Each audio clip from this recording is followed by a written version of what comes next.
Well, we're here, Sauceros podcast. We have DJ Saoko here, Alex. He has been super supportive when it came down to even us starting. Like he was there, like super supportive. One of the first reels. One of the first interviews that we got in there. And he's also had some really good topics that he's brought up to us in the past. And he came here in Arizona for the Oasis event. We're glad we try to get a quick interview in with them, so I'm glad you're here. Can you let people know? I know you have a lot of experience instructing and DJing. Just let them know your experience and anything else you want to add also. Yes, of course. So first of all, thank you very much for inviting me. Like I am a huge fan of the Sauceros blog and podcast. I've been following your stories on Instagram. I think that what you're doing, guys, is amazing, is putting awareness in the community about different topics that are very real to all of us.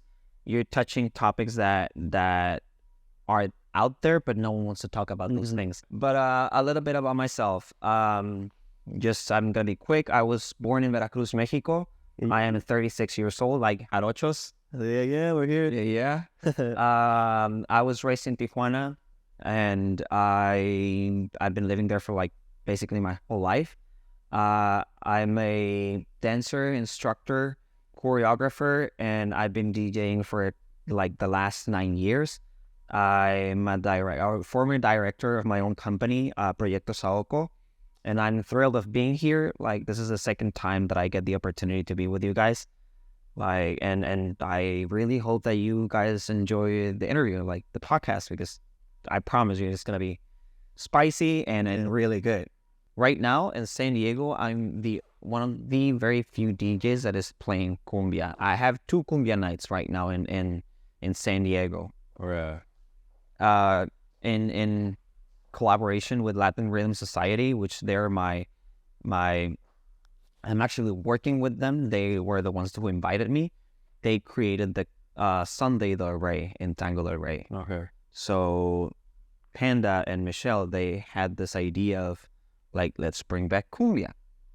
Like no one's playing cumbia right now. Okay. It's so part of us, right? Yeah. It's like most people started dancing salsa because they first danced cumbia. I've heard that. At the quinceañeras, weddings, bautizos. It's within our culture. It's within our nature to dance cumbia as Latinos, right? Mm-hmm. And not a lot of DJs are doing that. And right now I can tell you that we've been very successful during the last couple months.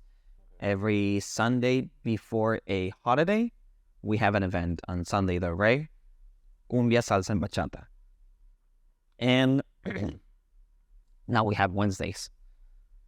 One Wednesday a month, we have a Bachata, Cumbia, and Salsa night. And it's being very successful. Like I'm teaching cumbia as well, so they go take a cumbia lesson and they dance cumbia like throughout the night. Yeah, okay. That's cool. Yeah, I think that cumbia also needs a little bit more exposure. Sure, right. Yeah. What do you think about that? No, I love cumbia. I love cumbia. They call me the only social they play it is at Dave and Buster's. Yeah, DJ's name. Sure. His name is actually Saoko, DJ Saoko, which is funny. Oh, that one from Arizona? Yeah. There's that. Oh shit. That's why I kept getting confused. I'm like, is he from San Diego or Arizona? Like, yeah, I literally didn't know there were 2. He only plays at Dave and Buster's Wednesdays, Sundays. Oh really? Yeah. Have you talked to him? No, never talked to him. But I don't know. He seems like he plays cha-cha and cumbia and merengue. Because of him. Thrown in with some salsa and bachata for sure. And I'm still thinking about going to Arizona. So if I move, they're gonna be one. They're pretty knowledgeable. So he might be out of work. I don't know. I'm just kidding. No, I think he'll be fine. Yeah, you'll be fine. He seems like he just does. He seems like he's chilling. Wednesday, Sundays. Yeah. Yeah. That I think that's also a really good topic. Like, what things are we leaving outside of what a salsa or Latin dancing event should be? Because they're also not playing merengue. Yeah. They're not playing merengue. And the thing is, I would dance merengue. It just needs to be good merengue. Sometimes they play some merengue and I'm like, I don't feel it. Like, it's not. It just sounds super whack. It just sounds. It's like from some wild. Like, it doesn't sound like the regular merengue that I listen to, that I party to. But no, yeah, they'll be playing and they don't have it. But when they have it and it's good, Like it's a blast. Like playing some from Omega, which is a very more recent merengue, Omega, some of Amarfis, Oro Sólido, I don't know, Fulanito, that had really good merengues. Those are a bomb when you play them. And it's really funny that I've been DJing at some events, and when you have the dancers, when you play a merengue or when you play a cumbia, they look at you and they're like, what the hell are you doing? And it is the opposite. Like when people that don't know about music, you play something like really, really nice that you think is an amazing song. They're like, can you play some Mark Anthony? And then you have the opposite, like people very knowledgeable in music. When you play a cumbia or when you play a merengue, they're like, bro, what are you doing? And you see that the dance floor is full of people having fun. Right. Because at the end of the day, that has to be the goal. To play for people to have fun. That is your job as a DJ. Right. Make people have fun. Have them dancing like all night long. Don't think about your ego. Don't think about the what music you like. Don't think about if you're gonna play like a 1960 something song from this orchestra that some random dude recorded at a basement, and they have like just one song. Forget about that. Just play music that you know is gonna be good, or that you feel that it's gonna be good. You take risks sometimes. Like you play music, then no one's dancing, and you're like, oh, damn. But then you get another one. You always get another shot. Right. And you get your dance floor full, and you made it. When people's having fun, you made it. Right. Why do you think that some dancers don't dance to cumbia or merengue? You think it's just, why is that? I could say I had an experience actually recently where some guy told me, bro, I don't like cumbia. We were just watching people dance. He's like, it doesn't draw my attention. I'm just like, what are they doing? And I'm like, well, I mean, it's part of the culture. For me, I see it and it reminds me of when I used to go dance, with my family, and we just mess around. There's a lot of freedom in cumbia, and that's what I loved about dance. And what I struggled with when it came to salsa was there was too much there was a lot of structure, but cumbia helped me get there too. So I think there's a conception of, okay, there's structure, and it's kind of more like higher tier in a way when you're talking about salsa and bachata, versus cumbia. I don't really know. Like you said, there's not much. It's not very well known, so there's not a lot of people teaching it. There's not a lot of videos being taught about it, and I think that's why people kind of see it as kind of what is this? Okay, so here's my 2 cents on the topic. Yeah. I might be throwing some people might get offended about this, but I think that one part is because of ego, right?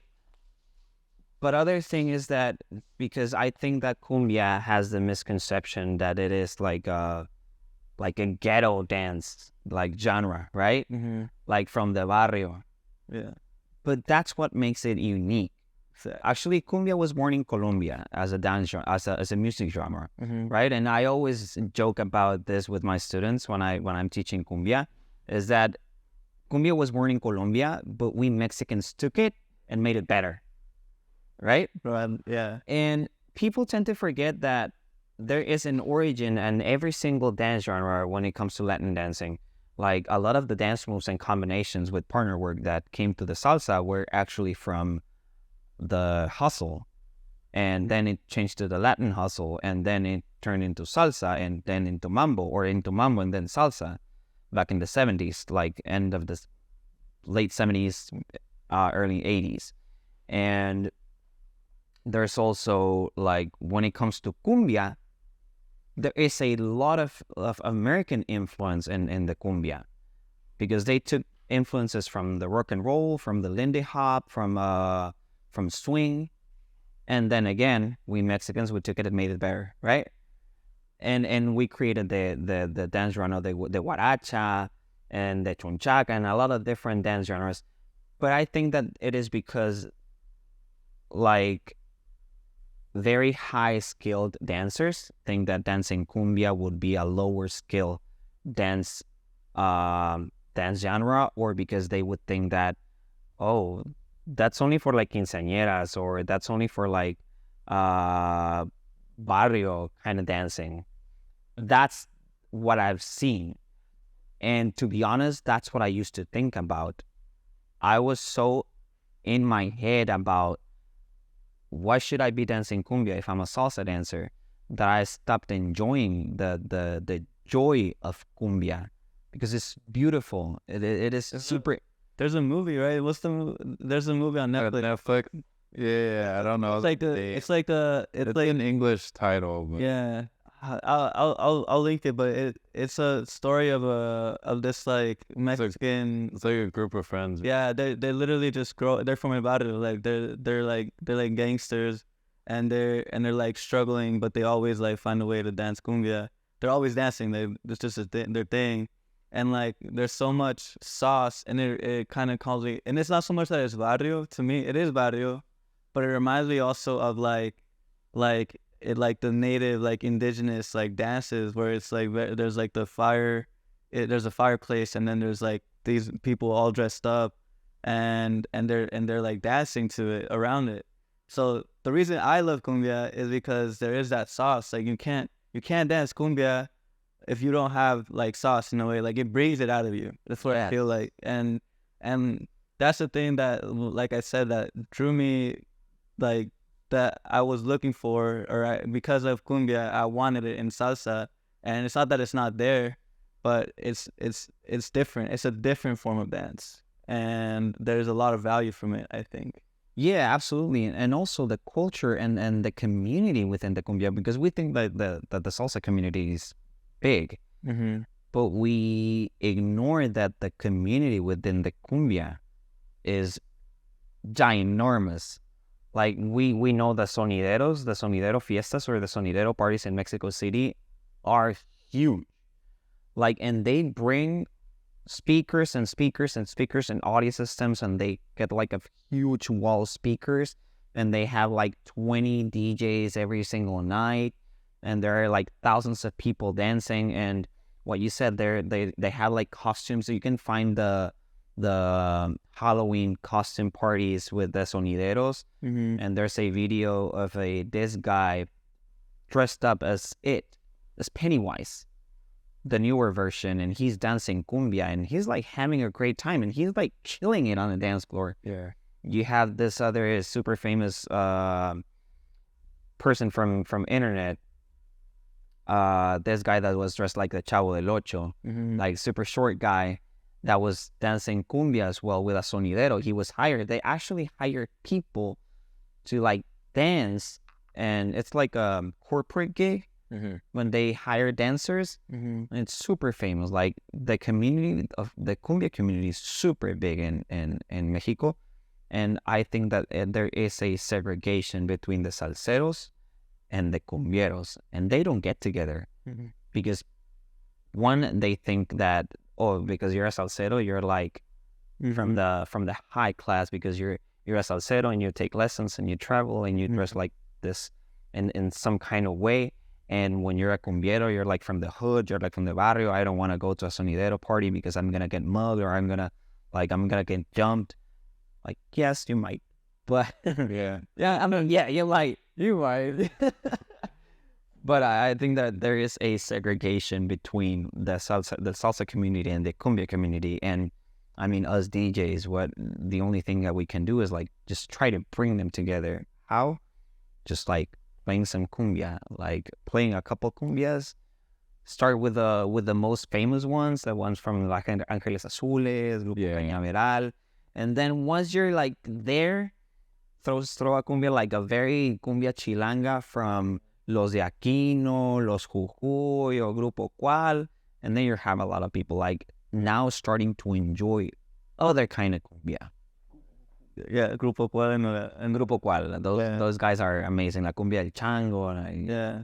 They like I hear that and I just want to like it's kind of like, to me it's like a not so much hip hop because I don't really dance hip hop, but it brings that like very like street feel to it where I'm like I need to have my hat on, I need to get my big oversized shirt on and like get like start throwing this and that in. Yeah. And there is a very interesting approach because I've never thought about cumbia like that, and I'm just like mind blown because yes, that is true. Like you can relate the hip hop from the hood to the cumbia, like that's our hip hop. Yeah. That's super cool. I've never seen that. Wow. Yeah, because that's my childhood. Like I started dancing hip hop here, just teaching myself, and then I moved over to Mexico, and then I found cumbia, and then we would just do tricks all like in the street, just like we'd be drinking, we'd be like throwing ourselves like off tables, like jumping, like swinging and like having fun, and then we'd also go to like the socials over there, and we have the regular, we're just like partner dancing cumbia and all that. But like all that was in there. You'll be having like 4-year-old men just doing like crazy tricks on the floor, and and that's like that was the culture I grew up with. So I think there's a lot of like it's almost like a relief. You know what I mean? I feel like it's something we like to dance to relieve ourselves, because everybody over there's from like they're like working in like the fields, So we have like we have cumbia. And that's just us like drinking, having fun. But then over here, the culture is different. With I guess with salsa, we think it's like a relief, but I think you get higher and higher, it becomes like a discipline and more so, trying to, like that idea of like high, like Oh, you know what I mean? Sir. Yeah, like it's too much. Like I need something like I need something like I need something salsa, and it needs to be like. Super clean. Everything needs to be super clean. That's kind of like the definitely. Yeah. And I would be lying to you if I told you that I never thought of that way. When you're young, you get those ideas, and you're very immature about when you're actually getting into the salsa scene. You get the idea that once you're getting better, then I don't want to dance with you. I don't want to dance cumbia, or I just want to dance with people that actually knows how to dance. Yeah. You get kind of cocky and kind of arrogant, and you forget about the joy of just dancing just because. And just as a disclaimer, I don't claim myself to be a cumbia instructor or a cumbia professional nor a cumbia dancer. However, the little bit of cumbia that I know, I teach it just so people can get into it. Like I teach the basics. I don't teach very elaborate things. I just teach the basic, and so you can just dance at a social. And I always tell them, if you want to learn more, I direct them to people that I know they're amazing instructors. There is an instructor, and shout out to my friend Mario Lopez from Rumba Brava in Tijuana. He's one of the most amazing cumbia dancers that I've seen. Him himself and his family, like the whole family, are dancers. His mom, La Señora Esther, amazing cumbia and cha-cha dancer. His brother Rigo, amazing cumbia dancer. And Mario, he's like one of the top cumbia dancers in Tijuana. And people is actually asking for cumbia classes. And the instructors, we are the ones that sometimes limit what gets in the scene and what gets out. Because it was difficult for us to let the kizomba get into the scene and other genres, which took some people out of us. As instructors, we were losing students because they were going to kizomba, they were going to semba, they were going to other things. And obviously for us it's like losing business, right? Yeah. But I think that having cumbia would be a good thing for us, like just uniting the communities instead of like separating from them and just having them apart. Like let's bring everybody together and let's have a good time. Because that's what we're all here for. Exactly. Again, yeah. Why are you dancing? Are you dancing to show off, or are you dancing just to have fun? Yeah. At the end of the day, your goal should always be to have fun. If not, why are you doing it? Yeah. Right? Yeah. I even, the funny thing too is like, I'll take a highly structured, like a very good salsa dancer, and I'll take them to ask them to dance cumbia, and they can't follow her. And I know it's because, like, I feel like I was taught if you have rhythm, you can follow, like you'll be able to follow. And it's like the basic cumbia to me. I think is simple in the sense like I'll try to go with them, but we'll get the basic, but then it was really hard for me to have a good connection, because to me that's all I need, a good connection for when I'm needing any dance. And it's because I automatically see that they're very used to the structure, that it's very hard for them to, like, let go and just be like, oh, it's just, this is more of a dirty dance.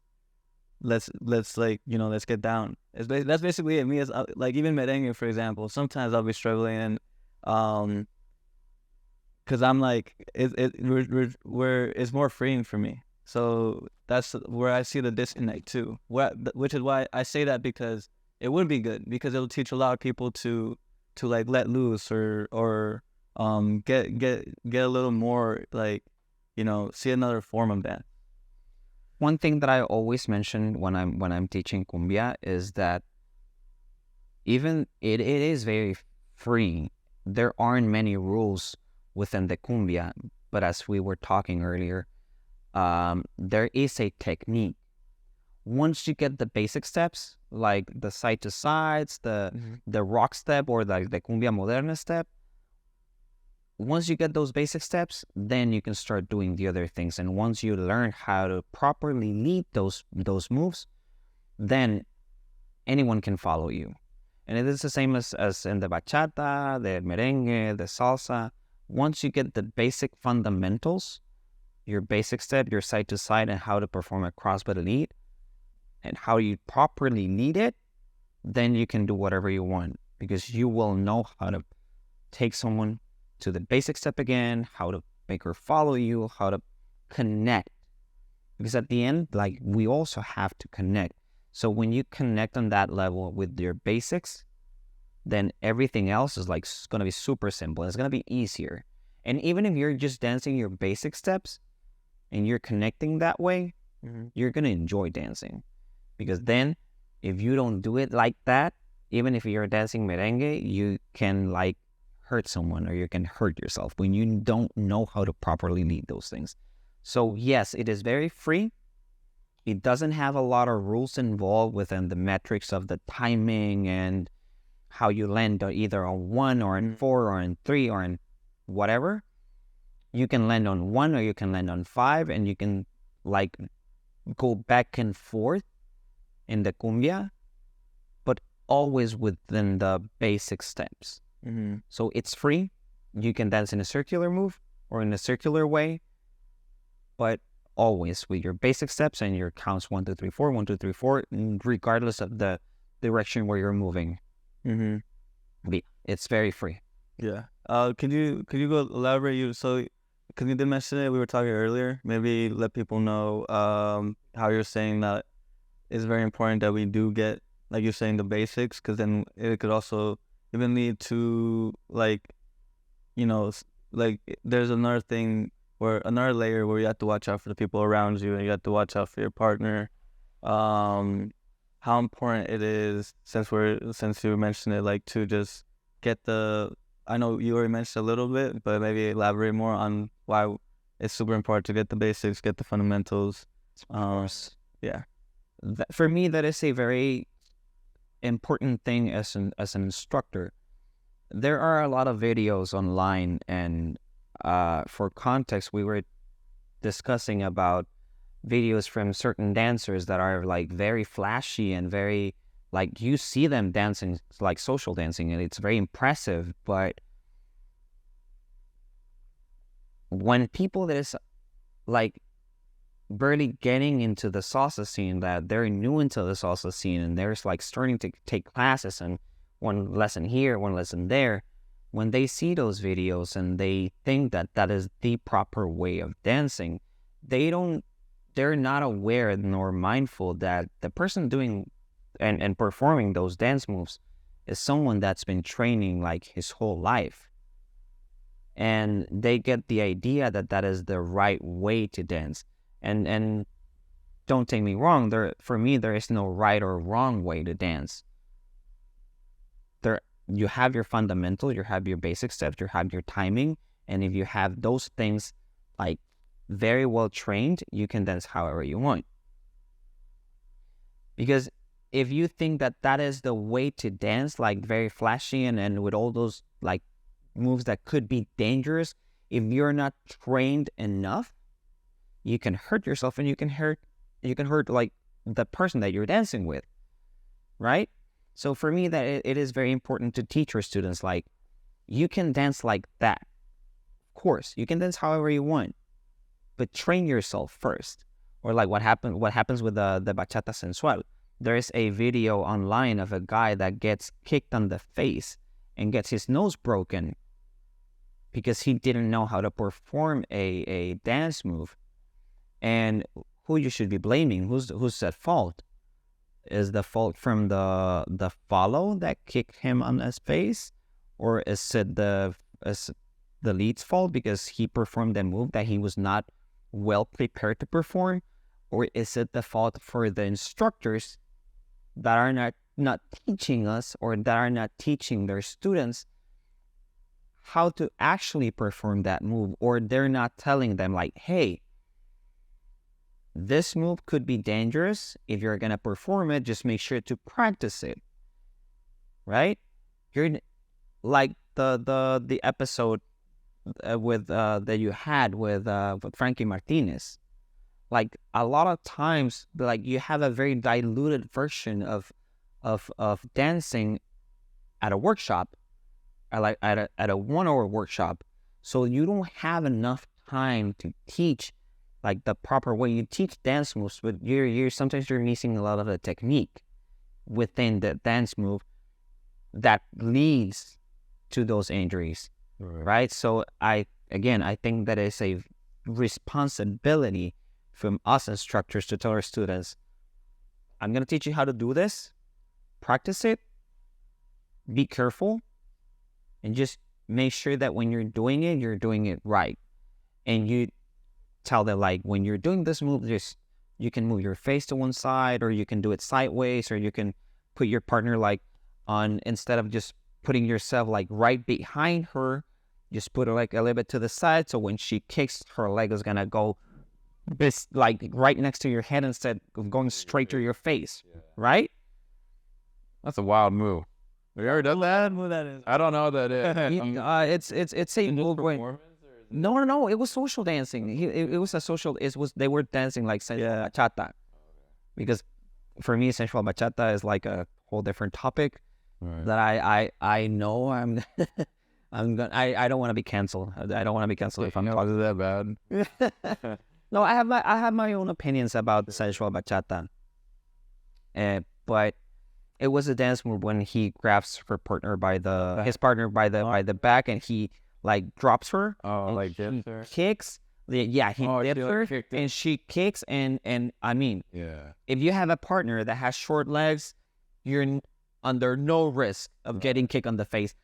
But his partner had like really long, beautiful legs, and she had a lot of flexibility. Yeah, if you have a partner that can raise her leg like to here, and that's the highest that it can go, like, you're fine. But she kicked with all her might and the right in the face. If you can send me the video, I'll send you the video so you can post it. Yeah. And this is a conversation that I've had with some instructors. Okay. That they agree, like, yes, we have to teach how to perform those moves. And the same conversation I've had with some dancers that are not like super trained, or that are within the community, but they don't take classes, and they get so offended because they think like, why are you gonna tell me how to dance? If I want to do it, I'll do it. And I'm like, okay, do it at your own risk. Right. Yeah, you have like so many different point of views within that. Sure. But I mean, it is what it is. Like, again, we have a responsibility. Right. just because we want to create a safe space, Sure. right? Right. You want to be able to dance with someone and not feel like I want to go home and not feel like I'm hurt, Right. not feel like my shoulders are sore. They might be sore because I danced like the whole night, not because someone Like, didn't know how to do a move and hurt my shoulder or hurt my wrist right. or an elbow. Because I've seen and I've heard stories about people getting shoulders like dislocated, elbows, wrists, like thumbs. I've seen people with bruises like in the middle and ring finger because leads they tend to push with the thumbs, and they press. And when you press and you press and you press and you get pressed on your fingers like the whole night, then next day you have like a huge bruise. Right. So again, it's the teaching of the proper technique, even when you're social dancing. Yes, you don't have to have the lines and the beautiful port de bras and all those things when you're social dancing, but you have to have the technique to be aware of your surroundings and the capabilities of your partner. Because I'm not gonna dance the same way with, let's say, Carey Flores, which is a huge international dancer, amazing by the way. I'm not gonna dance the same with her that I know that's what she's capable of, as with a person that's been taking salsa lessons for like a month, Right. right? Yeah. So if you're not mindful about those things, You get hurt. then you can get hurt. Right. So I wanted, before this thought escapes, back to cumbia and salsa. Do you think the disconnect between, people who kind of like look at cumbia when it's played like, oh, I don't want to dance it, is it just because it doesn't have the context that salsa or bachata have in terms of like just more widespread reach of like having structure in a sense? Because cumbia is just mainly known for, being played at parties or whatever. Do you think that's why it's kind of looked down upon, where you're like, why the hell did you play this? Like, who are you appeasing or whatever? And it just feels like it, because even at social, like yesterday, they played a merengue and one cumbia. I could tell like a good 20% of the floor just walked off, and the people who do dance to it, they thoroughly enjoyed it. But there are people who just walked out like, oh, I don't even like this. You know what? Something that I also remember is that another comment that I get from the cumbia is that they think that cumbia is for old people. I get that. I get that a lot. Yeah. I get that a lot. Like, cumbia is for old people. Like cumbia is for my tias and for my grandma. The only reason they say that is because I think, one, they don't know how to dance it. Yeah. Two, it's usually the people who aren't, like, I'd say the Chicanos, and I'm just talking shit now, but I think it's the Chicanos that were born in the U.S., not really connected to the culture, and they'd be the ones that sit out on the quinceañeras and the parties, because it has to be, right? I feel like it is, because yes, there's older people dancing it, but the only reason is that demographic is because they are still connected to the culture. You know what I mean? Yeah. Not because you got hella people my age dancing cumbia over there in Mexico. Like, no problem. So it's not an age thing. It's not an age thing. Cultural, It's a like cultural, gap. it's ignorance, I think. Yes and no, because I've also had that same comment, like, cumbia is for old people in Mexico. Oh, really? I've had that same comment, like, oh my God, cumbia is like for old people. I'm like, wait, no, cumbia is like, Natalia Lafourcade, a very young singer, Mexican singer. She just recorded like a couple years ago a song with Los Ángeles Azules. That's like a really big song too. Yeah, like Nunca Suficiente. Yeah, That's a big song, and that's a really good cumbia. Yeah. Well, that was recent, right? Like a couple of years ago. Like, yeah, like a couple of years ago. That song was originally like, I don't know what genre she plays. Like, it was originally her recording, and and they re-recorded with it, and it's like a billion views. Yeah, it was like a bomb. And there's crazy. another artist, remix, or remix, oh, yeah. and he has like a version like Oye Mujer with Juanes. An amazing version, like Oye Mujer. Yeah, amazing version with Juanes.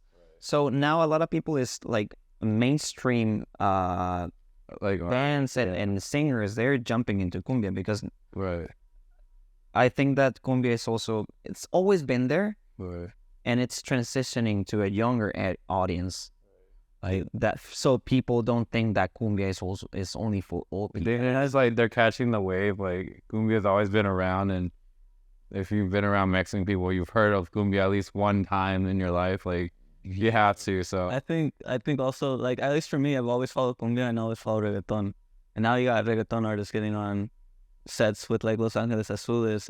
Exactly. Yeah, and then there was also this guy Waina.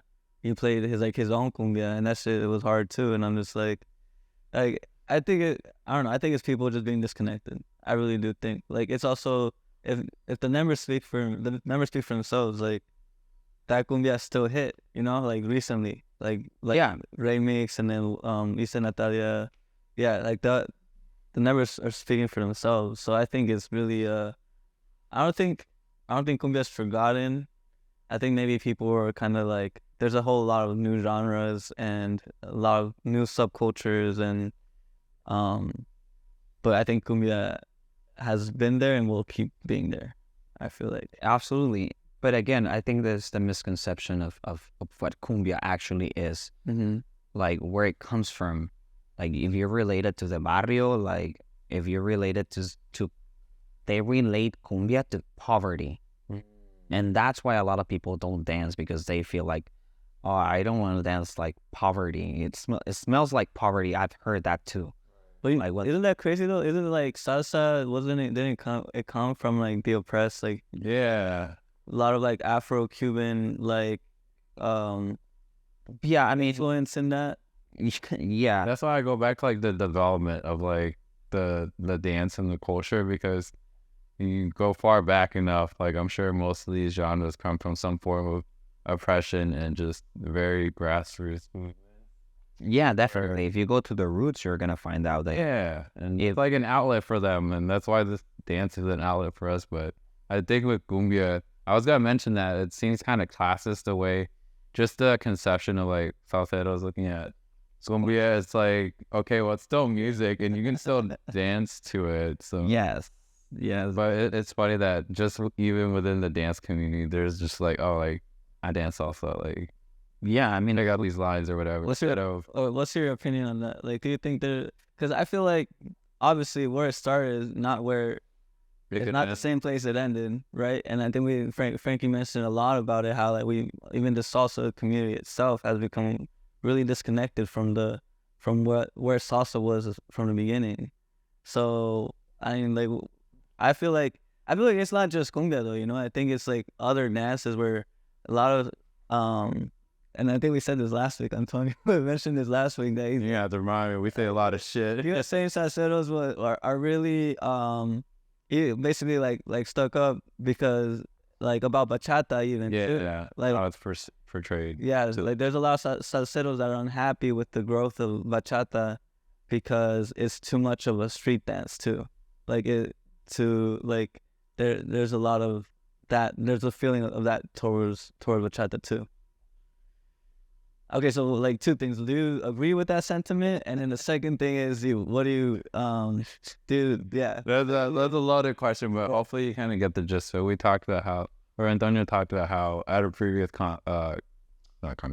podcast where there's a sentiment between salseros where they're just like, oh, like bachata's like, especially bachata as well, and everything like encompassing.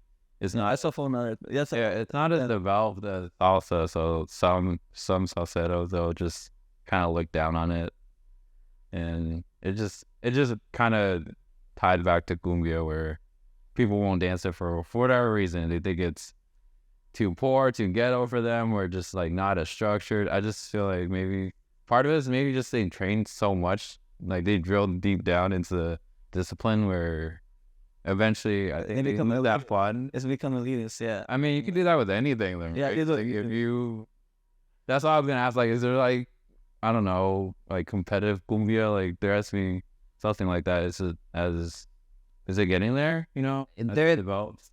there are competitions. Like I remember that a few years ago there was a Latin when I think that when Albert Torres was still alive, which was one of the biggest, or if not the biggest, salsa promoter in the world. he had the Latin World Championship, and he had a division, or was it summit? Can't remember well, but there was a category like Cumbia division, and Zig Rubalcaba and Gabi X were the champions, but they competed like in a world championship with Cumbia. So yes, there is competition, and they have tried like to take it to the next level with competitions, with exposure. There isn't much though. Like, promoters are not promoting Cumbia. I do think that it has a little bit to be with being like classist. Yeah. Yeah, like thinking that Cumbia is related to poverty or to a low status. But I honestly, in my opinion, people that think that about Cumbia is people that is either relatively new to the scene or are not actual well-trained dancers. Because when you're a trained dancer, you enjoy everything. For me, I'm more a salsero than a bachatero, but I enjoyed bachata. I just took a workshop with Tanya and Ataca, and it was amazing. Right. And I enjoyed it, even though I'm not a salsero. Right. And I don't think about bachata or sensual bachata being a low-class dance, right? Or a low-class genre. I think it's just dancing. Right. As Right? it should be, right? As it should be. It's just dancing, and whatever you want to dance. Like, to be honest, if we go back to the roots, many dance genres also came from the hood. Right. And one of the clearest examples is tango. Tango came from the arrabal, from the barrio. And originally, tango was danced between men. Yeah. That's the root of the tango. And I know this because I have friends that are tangueros, are amazing tangueros, and I've been to a couple socials that they have that they're called milongas. So I've been to a couple milongas, and they have like a whole like ritual and how they dance, and how they, like, you have to dance like a round of 3 to 4 songs, and you have to like ask someone. There is a formality within that, right? So I think it has to do with the misconception that, again, cumbia they think is like a low class. Not because they're all, well, I think also one of the things that I think that salseros are jealous. I think salseros are jealous of bachata.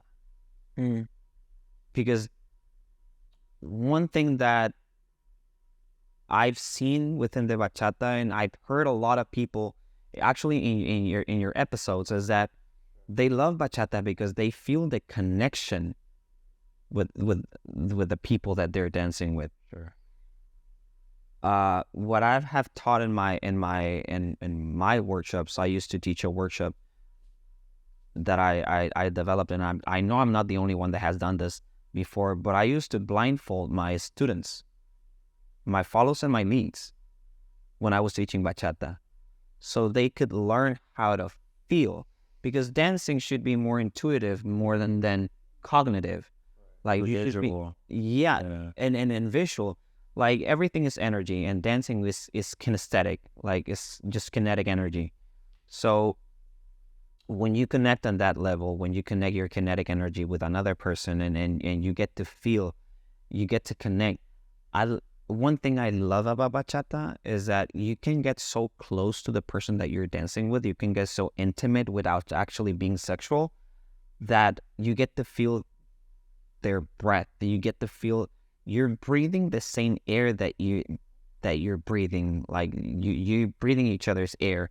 You're connecting. You're smelling. You're feeling. Yeah, you actually get to sync up your heartbeats when you're dancing, and that's a connection that is not like quite there in salsa. That's why a lot of people is moving either to the bachata, and now they're moving to zouk. Yeah, that's what. Or kizomba, because that's even more, since it's more slower. It's like so subtle too. It's, oh my God. I took a zouk class, very improvised, at a beach.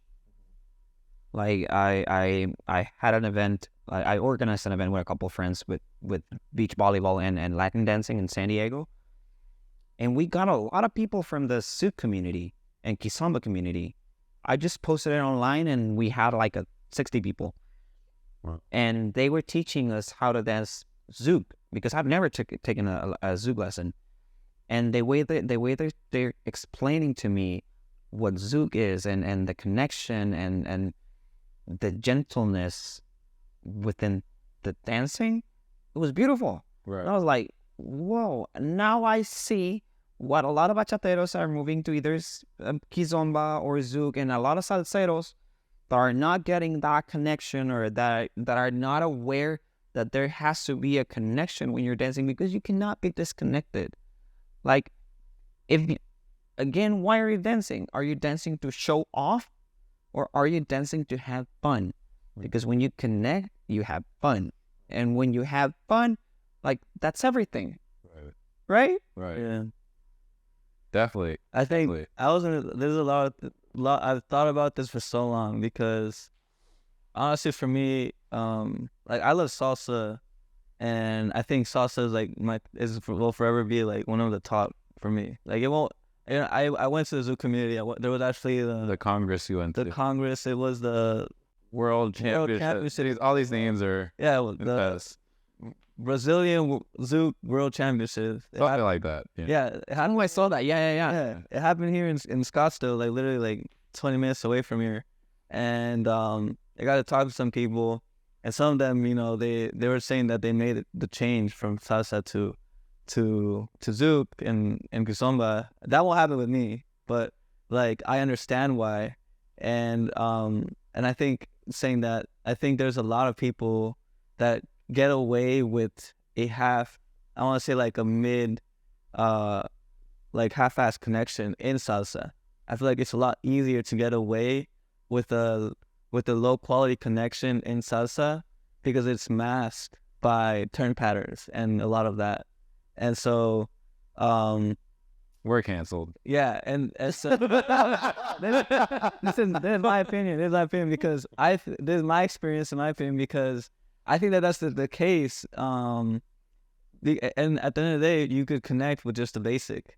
You know, like you said, you could just connect with just the basic. But there's times that there's so, and I think it's so much easier to get away with it in salsa, because of like the fast pacing, or, you know, usually like there's a lot of like fast paced music. There's a lot of emphasis on turn patterns, versus with bachata, and more so especially with kizomba, where there's hardly any turn patterns, and it's You're not turning it off. yeah, you're not turning at all. Like, you see the range where it's like, okay, over here we got hella turn patterns to like no turn patterns. What's the level of satisfaction of the connection between these ranges? And that's where, like, I've experienced, you know, salsa, and I've experienced at least a little bit of Zouk, and then also bachata. And I think that's where it is, where, like, I think we're getting the wrong idea of what dance is, you know what I mean? Like, why we're going back to, you know, why you're dancing. And then we get the same question, but who's at fault? Is it the fault of the lead that's not connecting? Is it the fault? Is the follow at fault because she's not connecting with me, or he's not connecting with me? Because nowadays, like, I also enjoy like same gender dancing. Like, like to ask dudes to dance with me, and I like to follow. Like, it's super fun. If you've never followed before, you should try to, because it is super fun. We tried it. Yeah, we tried. Yeah, like, following is super, super, super fun. So who's at fault? Or the instructors? Are we at fault because we're more invested in teaching combinations and dance steps and footwork, instead of actually creating like a consciousness about connect? Once you connect, everything is gonna be a way lot easier. And it has a lot to do with, why are you teaching? Are you teaching because you want to make money out of it? Because you want to be famous? Because you want to get hired? Or are you teaching because you love it? Because you love to teach and share your knowledge and teach people how to connect? Because for me, that's it. I love teaching because I love to dance, and I want to share with the world what I have experienced with dancing, and I want to share my knowledge because I want them to have fun. And if by doing so, if by teaching what I know, I get hired, and if by teaching what I know, I get to travel, I get to experience and connect with other people, then that's a win for me, because I'm winning because I'm doing and I'm getting something of doing what I love, and I'm getting other people to know what I do and what I love, and they get to love it too for themselves. They get to love dancing, they get to love cumbia, they get to love salsa, they get to love bachata. So that's what I think that our responsibility as instructors is. Like, forget about intrinsic patterns and just a lot of combos that at the end of the day, like I've seen a lot of, I myself, I've taken a lot of workshops throughout my life. Like I've taken workshops with a lot of different people, and honestly, I end up doing the same hand combinations every single time that I'm dancing. That was just me. Thank you for saying that. Like, I swear. Right. Like sometimes when I know I'm dancing with a let's say a high skilled dancer, like follow, I can get a little crazy and do like a lot of fun things. Yeah. But at the end of the day, like if you're dancing with not a high skilled partner and you're just enjoying it, you end up doing the same time combos, but you're more focused on connection. Yeah, something simple to like the dancing enjoyable, right? And you know who said something like that about being simple? Eddie Torres. Really? Eddie Torres Jr. was talking about how his dad was telling him that he was not progressing or something like that, something in between those lines. He was not moving forward with his dancing because he didn't know how to kiss. He was like, but I know how to kiss. No, you don't know how to keep it simple, stupid. Kiss isn't... My mind went different directions. Yeah, I know. But oh, shit. Like that is attention, huh? Yeah. Yeah, so Right. you have to keep it simple, stupid. Right. So Engineering. yeah, so the simplest you make it, the easiest it is, and you enjoy it a little bit more. It is so difficult. Also, it is way easier for you to recognize who's a good dancer and who's not a good dancer when they're dancing a slow song. Well, explain.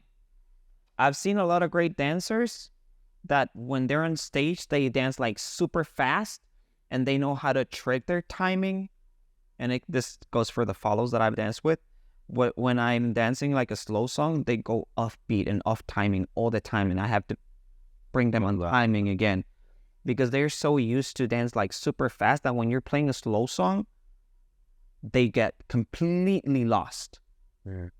So I'm one of the dancers that I like to keep it super simple, like crossfit with a turn, because I'm enjoying the music, I'm enjoying my partner, I'm enjoying dancing.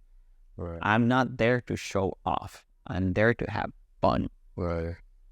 I like repeating that. No, it's good. This should be constantly It's something I told myself when I would watch a lot of performances, and I'd be like, I want to feel the people, I want to feel the performers, I want to feel them, or I want to feel my partner, and it's very hard to. And that's the thing. When I told myself, I was like, am I dancing to show off, or am I dancing to show me? You know, that was like that like hit me, and I'm like, I feel like a lot of times we get lost in the and I think it's cool that you mentioned it. Like, are we doing it for the money and all these things, or are we doing it for the love of dance? Because if I'm just dancing to connect, I get to feel my follow, you know, and that whole thing, the synchronizing of like the heartbeat and the breath. Like I've had moments where like I could feel I'm with my partner and I feel their anxiety. And like I feel like they're in their head, and I'm just like, it's like I'll pause the dance and I'm like, we'll take a deep breath, you know. Yeah. And it just changes it, you know, because I'm just saying this because I've experienced it in the dance for like the ladies just really in their heads, and I know it's not just them, because then it's probably the expectation of the lead that's also trying to perform a specific way, and it just ricochets back and forth. You know where it happens a lot? During workshops. that happens a lot, and you have no idea how many times I've heard, like when I'm teaching or when people know that you're an instructor, and when you get to dance with a beginner, They freak out. They're like, oh my God, I'm so bad, please don't judge me. And I'm like, I'm not gonna judge you, like, just chill. I'm here to I'm here even to help you out, to learn what the instructors are trying to tell you. But they get so nervous, and I agree with that. Like, you get to feel their anxiety. And I mean, if you want to show off, like going back to what you said, if you want to show off, that's fine. It's perfect. Show off on stage. There is a place, a moment, and a time to do that. Show off on stage and show yourself as well on stage. You can show yourself on the dance floor, a social dancer. But there's also connection on stage. And for me, the epitome of connection on stage, and the clearest example that what connection is actually, what connection actually looks like, is Ataca and alemana. For me, seeing those guys, they are the ones that are the definition of the keep it simple. Because they are so creative, and they don't do tricks at all. They might do like a lift on, like a little trick on the floor, but he doesn't lift her. He doesn't throw her in the air.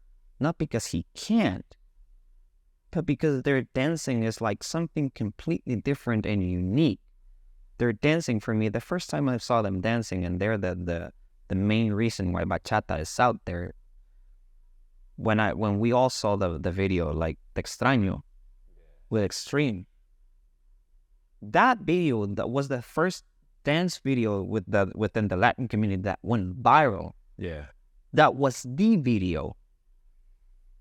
And when I got to see them perform live back in 2012, when I met them, I was amazed about how they get to create something so beautiful, and you could see the connection between them. You could see how they enjoy themselves, how they enjoy each other on stage without being trashy, without oversexualizing the bachata. And like I said one day that I actually got canceled because of that, they kept it classy. That was my slogan. Just keep it classy. Right. Because for me, for the bachata connection, those are the guys. If you want to think about like traditional bachata, Alex and Desiree, those are the guys. You want to think about like sensual bachata, Daniel and Desiree, Cork and Judith. Those are the guys. And right now, Cornel and Ritika, those guys are like doing amazing things. But for me, the connection that we were talking about, I've never seen a connection as beautiful, as pure, as in your face on stage, as a connection that they had on stage. Like Ataca la Alemana, those are the definition of connection, of keeping it simple. Their routines are like always on the floor, a lot of footwork, a lot of playfulness between them. Mm-hmm. That's it. It seems like they dance on stage and everyone else disappears for them. It was like a social dance. Yeah, not much like the social dance, but you watch it. Damn, I'm like, damn, I want to be like them. I want to be able to do that, not only on stage, but also on the social. Yeah. Right, on the dance floor, like connecting to that level.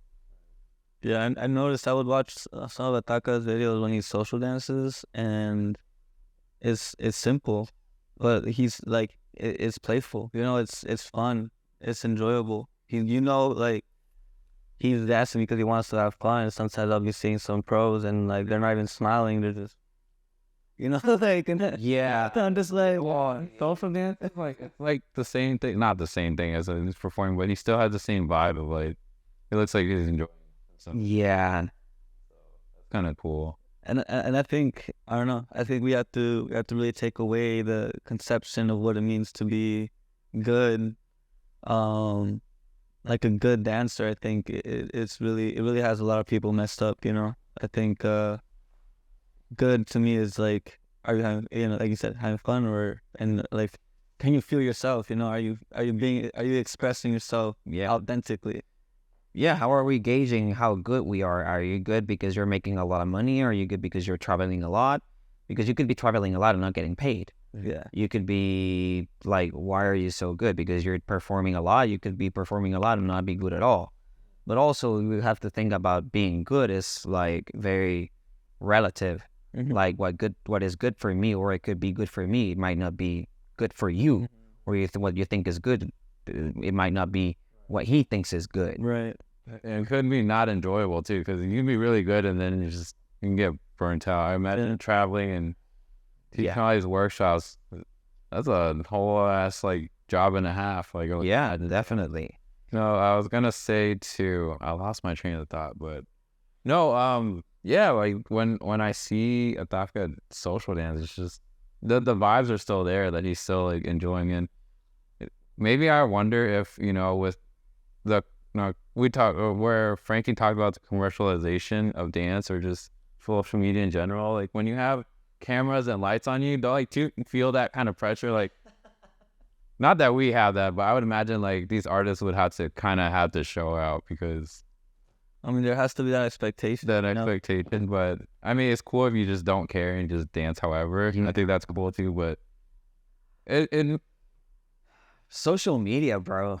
Yeah, because our part of it is perception too, right? Yeah. So, yeah, when you record, people have their literal attention on you. I'm sure in some way, unless you're oblivious or you don't really care, it does affect how you dance, right? I would imagine. I think it does. Doesn't it? It does. I think. I mean, I would see it even. I would go to congresses and then I would see, like the people would go, like they go to the camera, like the camera would go to people and then people would like you could feel the dance change and I'm like, yeah, absolutely. It's hard for like just keep being yourself, but to say that I know it's hard, and then imagine just keep moving up and the ladder, and then the expectation pressure just keeps guilty of charge. Right. And then like a camera, like someone's like photographing you for a social, and then you're like, oh no, like what if I messed up? I gotta look good. Yeah, I gotta look good, right? So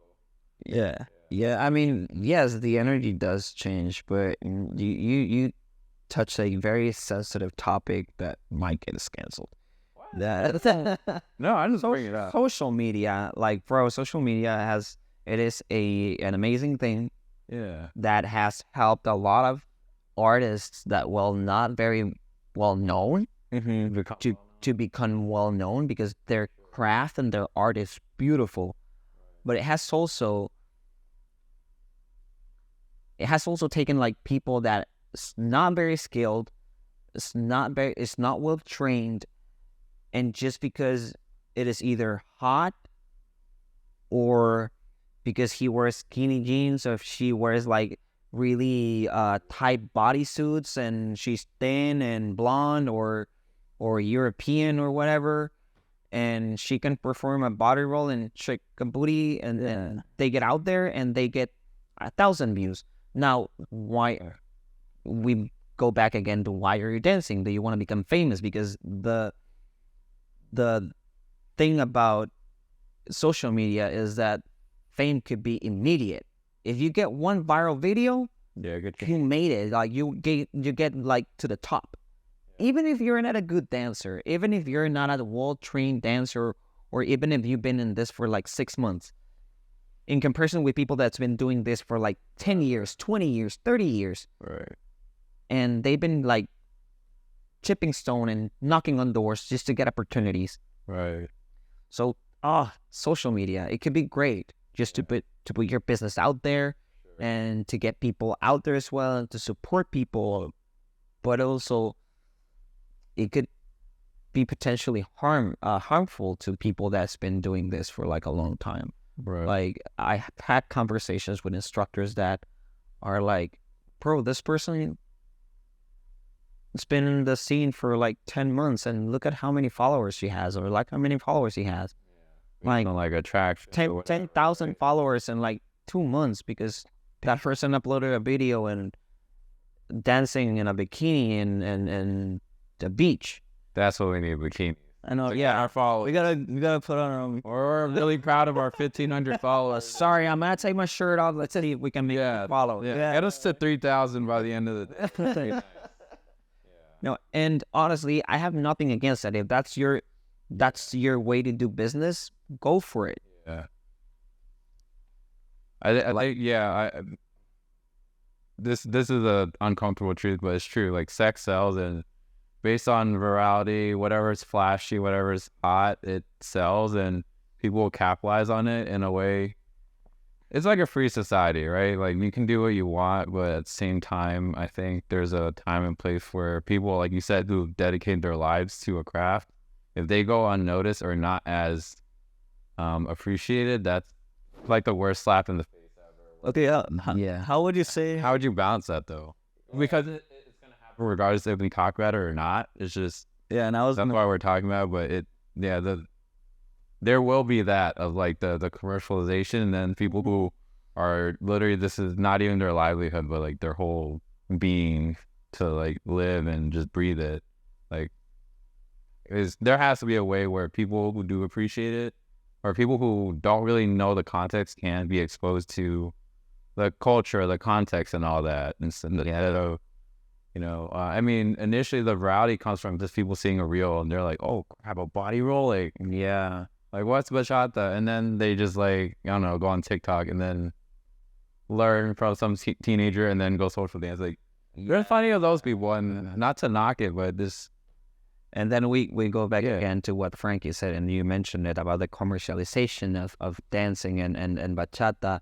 And then we touch a very sensitive topic, which that is the oversexualization of bachata. We were having a conversation about that. You guys posted something on Instagram, and I touched that topic.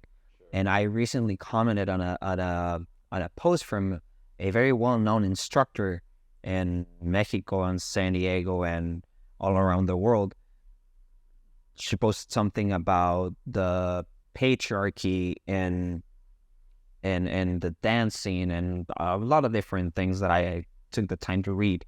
Sure. And I then asked, but how about the oversexualization of bachata, when people perform some moves and then newer people, they think that those moves are all right, that those moves are proper, or that you can go over, or that you can go over the boundaries of physical touch with someone that you don't even know. Right. Because, like, again, we think about that there is a sensuality and sexuality inherent to the bachata.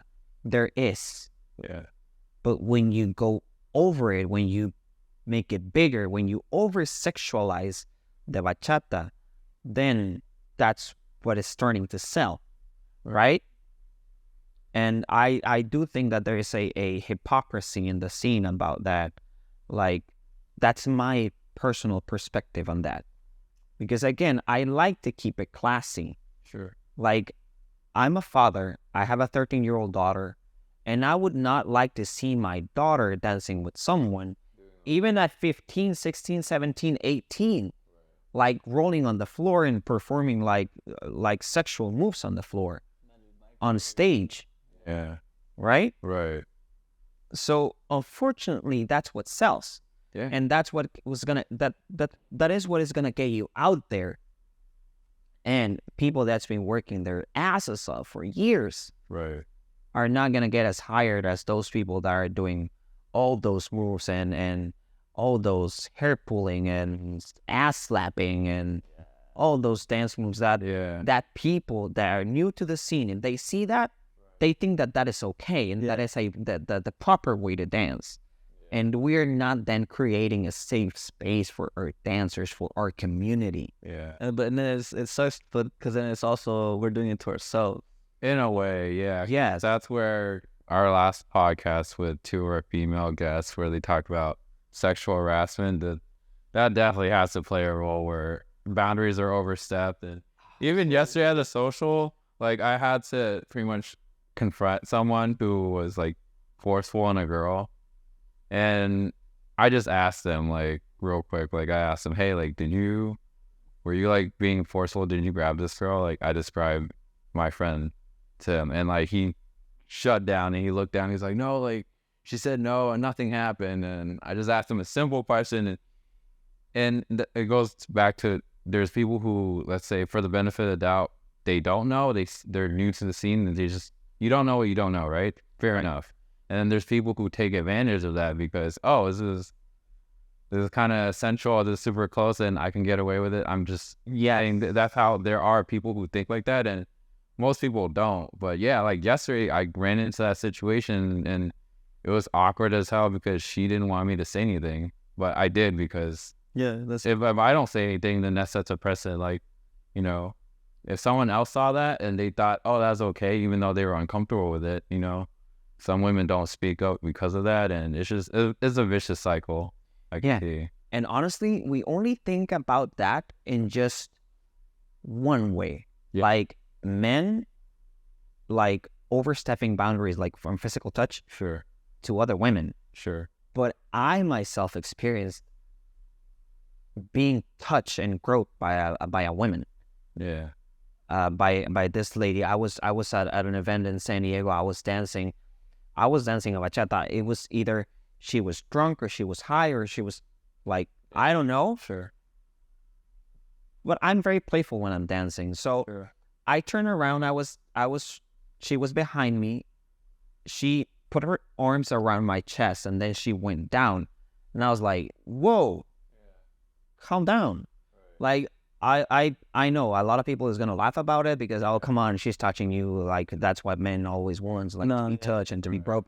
Like, but that made me feel really uncomfortable. Right. Bro, because it's like you're in public too, and it's like, how are you supposed to react to that? Yeah, and even if you were in private, if it's someone that you don't know or don't feel comfortable with, and I had a partner, and my partner, and she was there, my partner was there, and I immediately said, like, all right, you know what, like, thank you very much, but this is not okay. So I walked out the dance floor, and I told my partner, like, hey, like, this happened. And that is the first time that I ever experienced, like, the other side of the coin, right? Right. Because because we always hear, like, oh, this guy touched me, and it's not until you experience it. Yes, there are predators out there. Yeah. There are predators in our own community that are doing that, or that are taking advantage of the bachata because they know they can get away. They think they can get away. Yeah. And again, we have to create a safe space within our community. And how do we do it? Teaching the right way. Yeah. Right. And also, we were talking about how, like, when it's a performance and they're doing all these, like, sexual moves, and then that's posted on social media, people get the idea. I think those people should be making it very clear, hey, this is a performance. A disclaimer. Yeah. Right? Yeah. Like, I don't know, this is what we do professionally. This is a specific take on bachata that does not depict all of bachata. It's like a choreo or something. Yeah. You know what? That's a very good idea. That's a great idea. Because again, the safe environment, the making feel someone secure and safe within your space should be your first thing, and having fun. Yeah. Like, other than that, like, the rest is just extra, just a bonus. Yeah. And having a disclaimer, like, but again, we would think that if an instructor does that, or if they could lose a lot of students or a lot of views or a lot of likes. Right.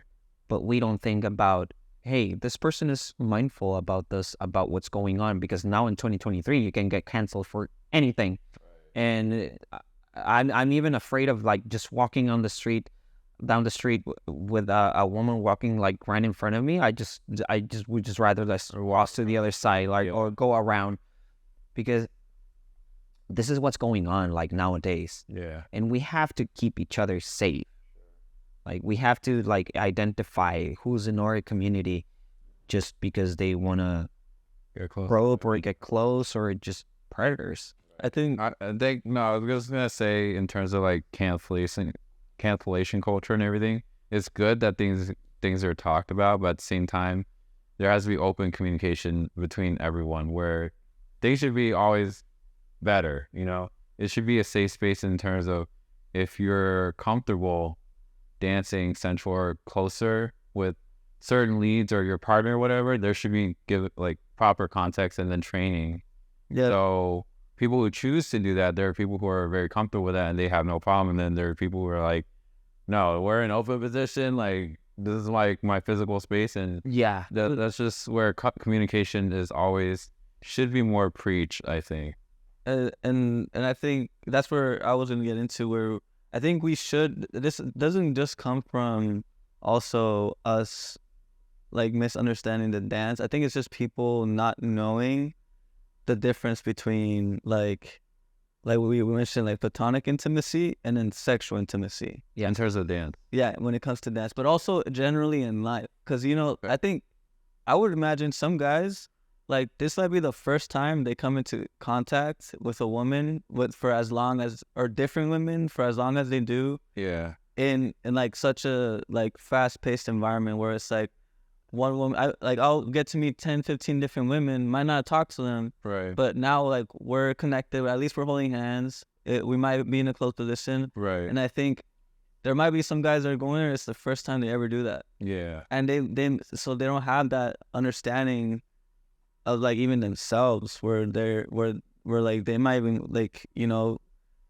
even like right now there's a lot of men that are addicted to porn, you know, so like making that leap from, you know, pornography and then real life contact real life, it's like there's so much, there's such a big gap. Yeah, that's a huge hurdle. And then that especially for men, because of, you know, perceived masculinity and everything, for the fact that some guys, like, to be explicit, like the only times they've actually like maybe like interacted physically with a woman is like maybe through sex or whatever. So the fact that they're social dancing, it could be overwhelming in the sense that they probably don't know what they're doing. Yeah. Aside from like people who are predators. Yeah. And that's like a completely different subject where it should be zero tolerance, honestly. Like there should be no place for them. And but yeah, that's why it goes back to, okay, like you should be taking classes, even if you mentioned some trained dancers socially where they want to do all these crazy moves and they're just going to do it if they want to. But even if you're good, if it's something relatively new, it doesn't hurt to take a class or two, just give more proper context, versus for someone who wants to get into bachata sensual and do it right. I'm sure there's a method where you can do all that and not make your follower feel like you're harassing them or whatever. And then the follower should take it too, so they know. And, you know, I think, going back to instructors, that's why instructors exist, because if not, we just all social dance. Right? I think even like what we're doing with like having these conversations, I think even this within itself is this is a topic that a lot of people mention in our DMs, and because of how it might be perceived, it's like, okay, like some people who maybe push the sexualization, they might be offended, but at the same time, okay, like it goes back to the safe space. Like, I don't care if like this might hurt your pocketbook. Yeah, you're just throwing that out there where an impressionable 13-year-old girl could watch it and be like, all right, this is bachata, I'm gonna get down, and then this is how I'm gonna dance. Like, would you really want that if that was your kid? Honestly, and you gotta ask that. And I'm sorry, but I would rather be liked because I'm honest than just a lot of people is gonna dislike me because I made this comment about the oversexualization of bachata, but it's not okay. Yeah, I'm sorry. It's not even an opinion; it's a fact. Like, I'm sorry, but it's not okay. I would not like. Would you like to see your wife, your girlfriend, your daughter, your sister, being touched like that? Right. I would not like that on a stage or on a dance floor. Right. I would not like that. And I mean, it's kind of complicated, but nowadays it's just context, really. It is complicated, but I think this is a topic that we need to get into and needs to get pushed, because it does lead to a place where it can be destructive towards the community. So it should be. Yeah, a lot of people would be running away because if they don't feel safe, right? If they don't feel safe within the space, they won't be there. They won't be there anymore. Yeah. I've seen a lot of people walking away from the salsa scene, from the salsa bachata scene, San Diego, Tijuana, Mexico, the U.S., because they either had a very bad experience with someone, because also like you're in the salsa scene, you get to know a lot of people, and then it's inevitable that you get sometimes date someone within the community, but you don't know you don't really know a person until you get to know that person, and then you find out that that guy was, or that girl was a predator, or was someone that was around, and at the end of the day they break up, and then the stalking starts, or the I only want to dance with you, or I don't want you to dance with anyone. Yeah. Like that is a whole different topic. But Yeah. again, I think that making it the safe space for everybody and just keeping the community together, and instead of like kicking people away from the community, just bringing more. We want to make it bigger. And that's where I feel like over explaining concepts or etiquette really matters, because at the same time, for kind of what Frankie says, his criticism of, you know, commercializing and just growing salsa and having people, just as many people dancing, because the more the better and everything, and the dilution and everything. It's like, I feel like there's a happy medium where you want growth, because you know, you want to keep the community growing, but at the same time you need some regulation where people come in and they have the right context and the right training, so they can properly assimilate and not cause friction, and then of course address predators or the not so great sides of the community where people are targeted or hurt or whatever. And it's just these conversations are just to point out the flaws or the deficiencies, just to make it better. It's not so much like, oh, we're attacking these artists because they're doing something or whatever. It's more of just like, how do we make it better? So whatever your flavor is in terms of bachata sensual or traditional or whatever, you can go do that with the right intention and the right proper technique and etiquette and all that. Yeah, absolutely.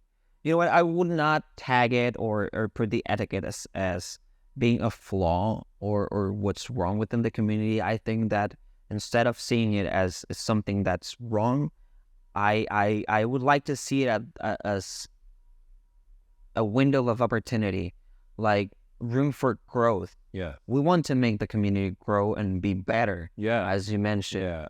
Like, let's not think about it as something that's wrong. Yes, unfortunately it's wrong, but let's change the narrative on that, and let's think about it in a more positive way. Like, let's think about it. There is room for growth. Always. Yeah, a window of opportunity that it is presented to you. What you do with that window, what you do with that room to grow, it is up to you. It is up to to the instructors, even the DJs, because we're also there, to the social dancers that are also there, that you have to be aware of this. You cannot be ignorant of what's going on within the community, right? Because it is a responsibility of everybody to make it safe. Yeah. Like, honestly, what you guys are doing, I'm still planning on moving to Arizona. Okay, cool. Like, this weekend, well, today or tomorrow, I'm gonna have a conversation with Eddie about, because he wants to bring me into the team with Candela, and I'm actually super honored and excited, for certain and unexpected, well, not unexpected, but for some reasons I didn't move earlier or sooner. Yeah, you talked about a business or a job opportunity fell off, and I got fucked over, right? Right. So I was homeless. I was unemployed. I had everything packed. I had my flight suit, my flight to come over to Arizona, and 2 weeks prior to my moving here, the person that I was gonna hire me told me, like, you know what? Unfortunately, I'm not gonna be able to hire you right now.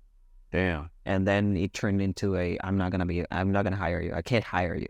At all. Yeah. Oh, you know, like, and I was like, again, unemployed, homeless, and I had everything in boxes. So yeah.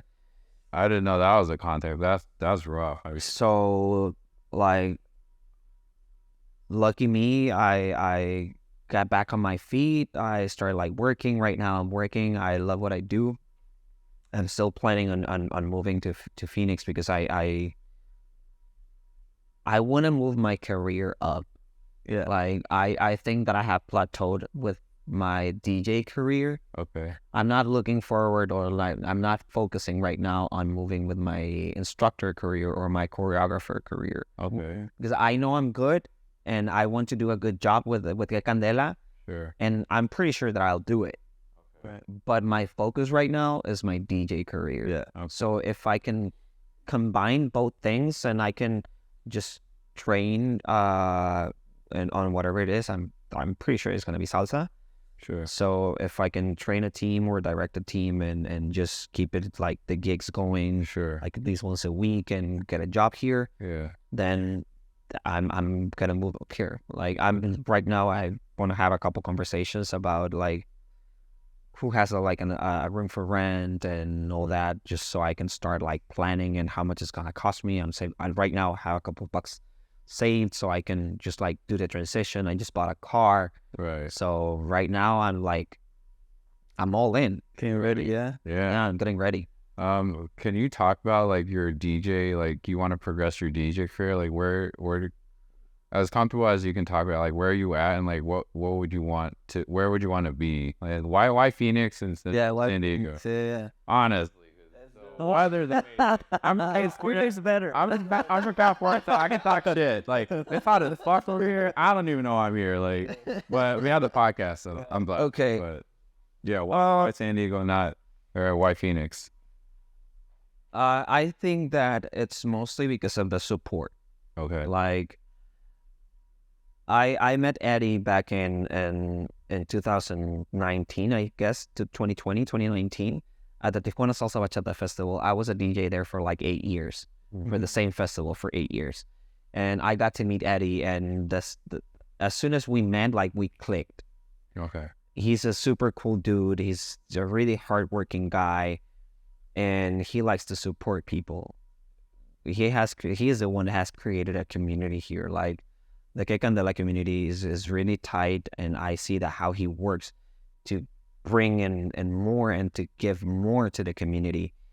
And when he called me and he was like, bro, you should be here.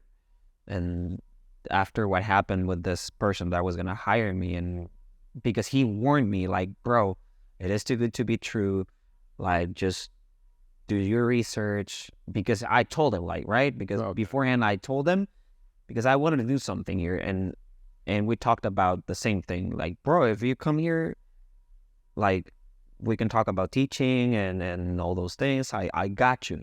Right. I called him, like, bro, this happened. And he told me, like, because that happened, like, that call was like a month after, like a month and a half after I didn't actually move here. Okay. And he was like, bro, I was waiting for you. I've been waiting for you. You told me you were moving here, and I already was thinking about having you, like, teaching and directing. Okay. I was like, and I think that's because of the support.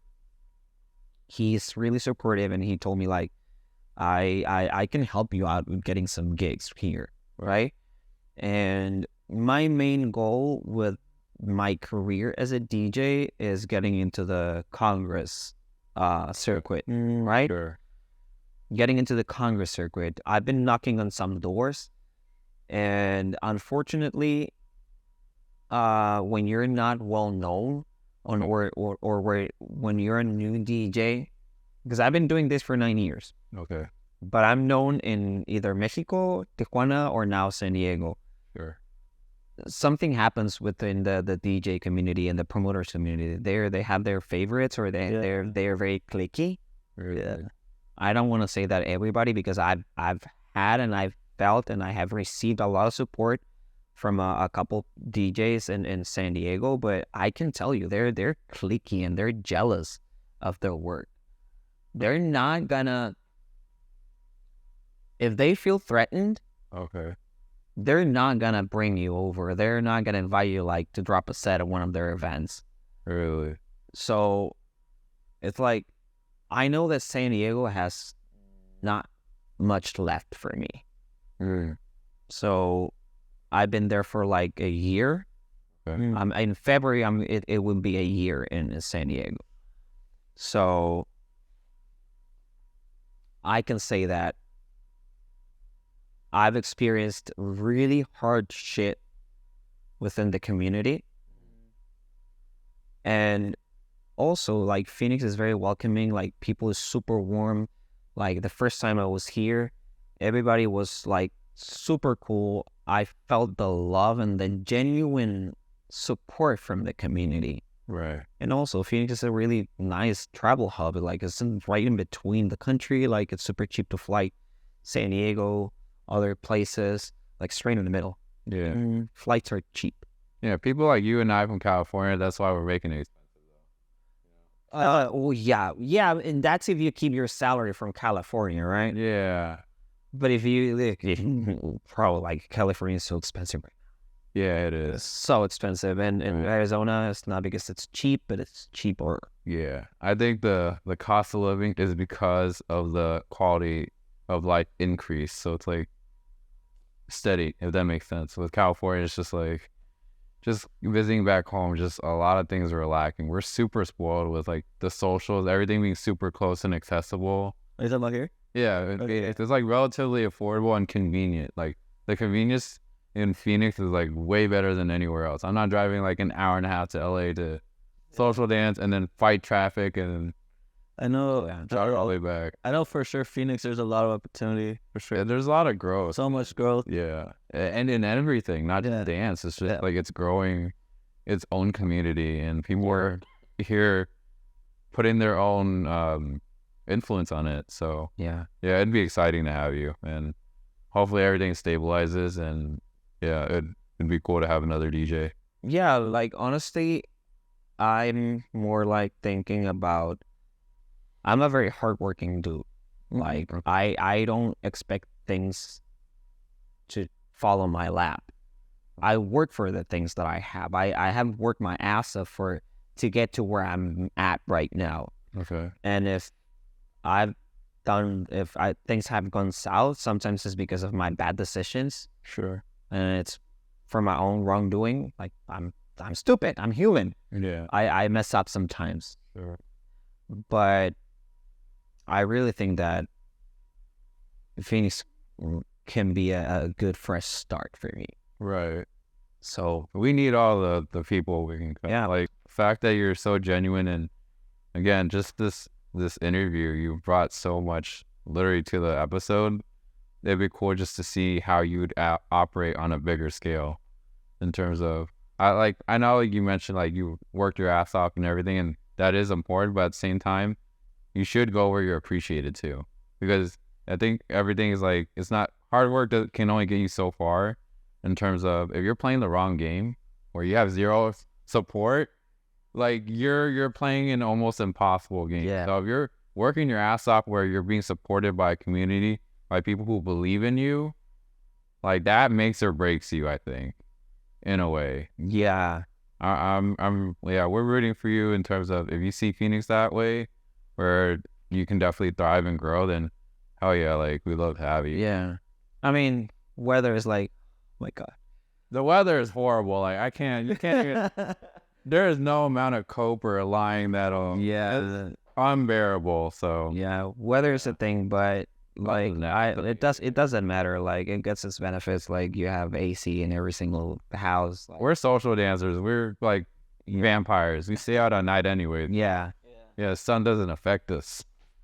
but yeah. So that's my goal. Like I think that between 1 or 2 years, I can be starting like DJing at the Congress circuit and around the country. I would like to DJ overseas. I've been reaching out, like honestly, I've been reaching out to promoters Sure. out there, just to, Put your name out there and all. not to put my name out there, but just to get an opportunity. I don't ask for anything free. Okay. I don't like handouts. I'm just asking for an opportunity, right? I was talking to this guy in Netherlands for the Amsterdam Salsa Festival. I messaged that person like few times.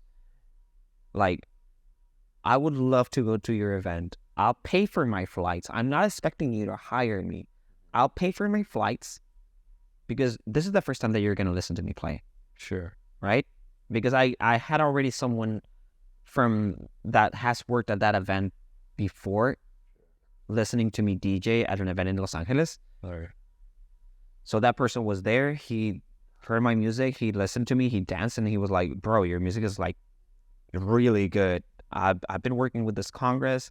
I'm like, I would love to go there. Yeah. And I'm going to hook you up. All right.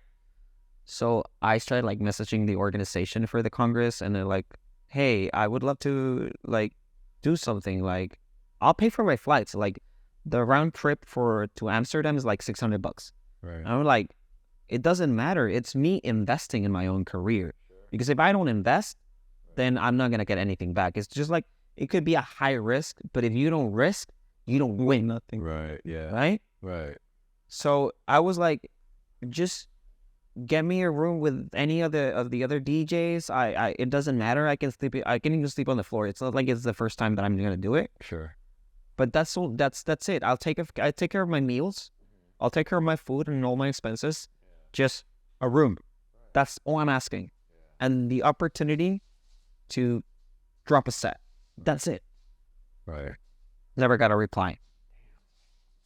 Come on, Amsterdam. What the hell? Yeah, let's get it. We got a link. Like, We're gonna- can't do that with YouTube. We're We gonna get tag him real copyright. quick. Never got a reply. Also for a couple events in the US. Yeah. Same thing. I've spoken with promoters like face to face. Yeah.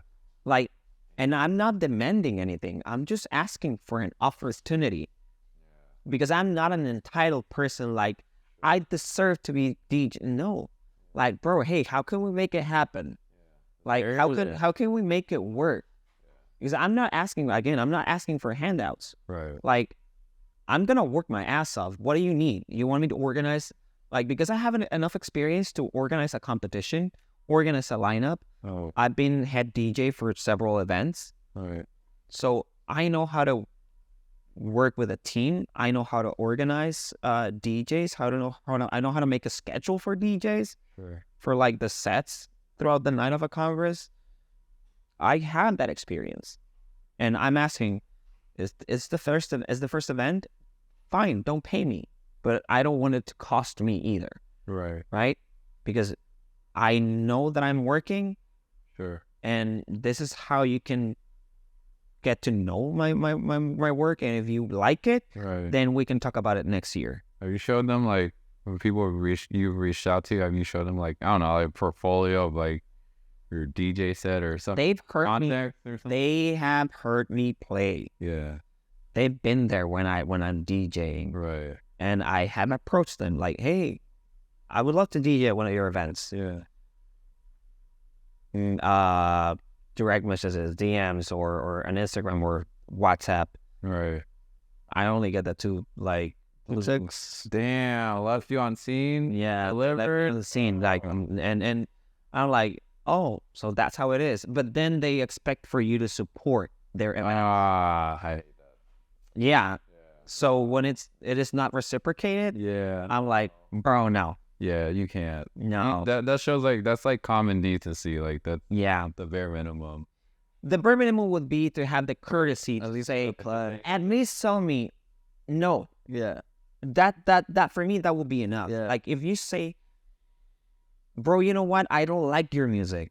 Even better. At least you know. At least I know. At least you had the decency and the courtesy to tell me to my face that you're not hiring me because you have a reason. Yeah.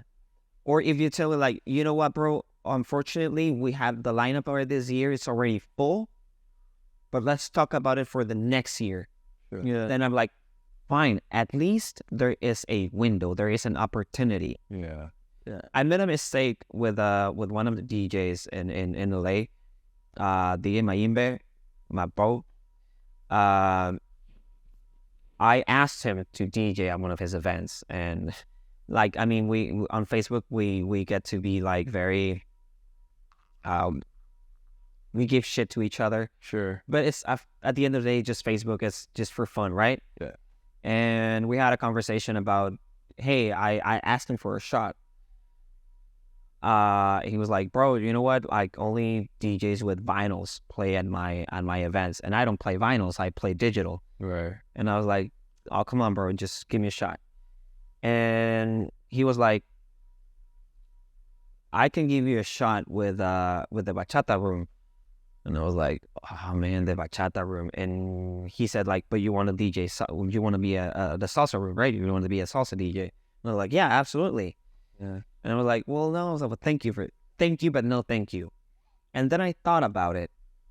And I was like, I'm letting my own ego Get to you. get to me and get in between what I actually want.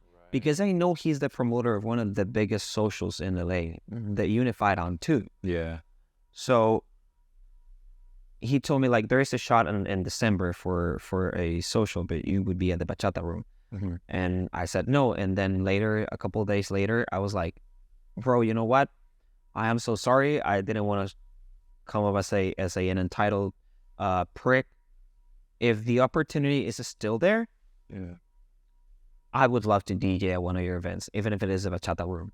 Yeah. Like, I don't care, because sometimes it is not about taking shit just to get somewhere. Yeah. It's not about eating shit just to get somewhere. It's about taking the opportunities that are given to you.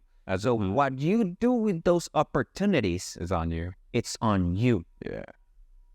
So right now I'm just asking for opportunities everywhere I can.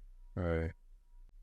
I can invest. I have the possibility to invest, even if it's on a flight or in this, on that. Like, I can invest until a point that it's not costing me a lot more than I can afford. I can pay for a flight and my meals. Right. But if the promoter can give me a room, a shared room, I'm not asking for a room for myself. Right. And that's it. Right. So if there's any promoters that like to support me, let them know. I'm willing to pay for my flights. I'm more than willing to pay for my flights. I'm just asking for an opportunity. Just give me the shot, and I promise you that you're not gonna regret it. Yeah. We're gonna post this when we have like 1 million YouTube subscribers and 1 million Instagram followers. We'll repost this story right when we have like all those followers, and that has to like blow them up, right? Yeah. Yeah. We'll do what we can. Right now we got like 100 subs. Yeah. Yeah. But Okay, don't look down on us now. We'll be the media platform where people are just gonna be clamoring. You'll get there, man. Like, definitely the fact that you have such a genuine and burning desire to give to the community. Yeah, like, you definitely, of all people, like, you should be able to get what you want in terms of just, thriving as a DJ, because I've heard this from some salsa DJs, and I don't know anything about DJs, but I've heard of people just, especially digital ones, where they just press a button. They're like, this is the set list, I'm out. Like, I've seen that. Or and like watching them. Yeah. I've seen DJs watching movies on their phone. Netflix. And there are some decent local gig. I'm like, yo, like, you're not even there. Sometimes I just see the laptop. I'm like, maybe they're crouching around somewhere. Like, no. I mean, I would never do that. Sure. And I don't justify it, but sometimes you get so burnt out. Yeah, if you have like if you know what you're doing, I'm sure, like, take your breaks. Like, but I also think that people pays a ticket, a cover at the entrance to have fun and have good music. Yeah. Why aren't you delivering that good music?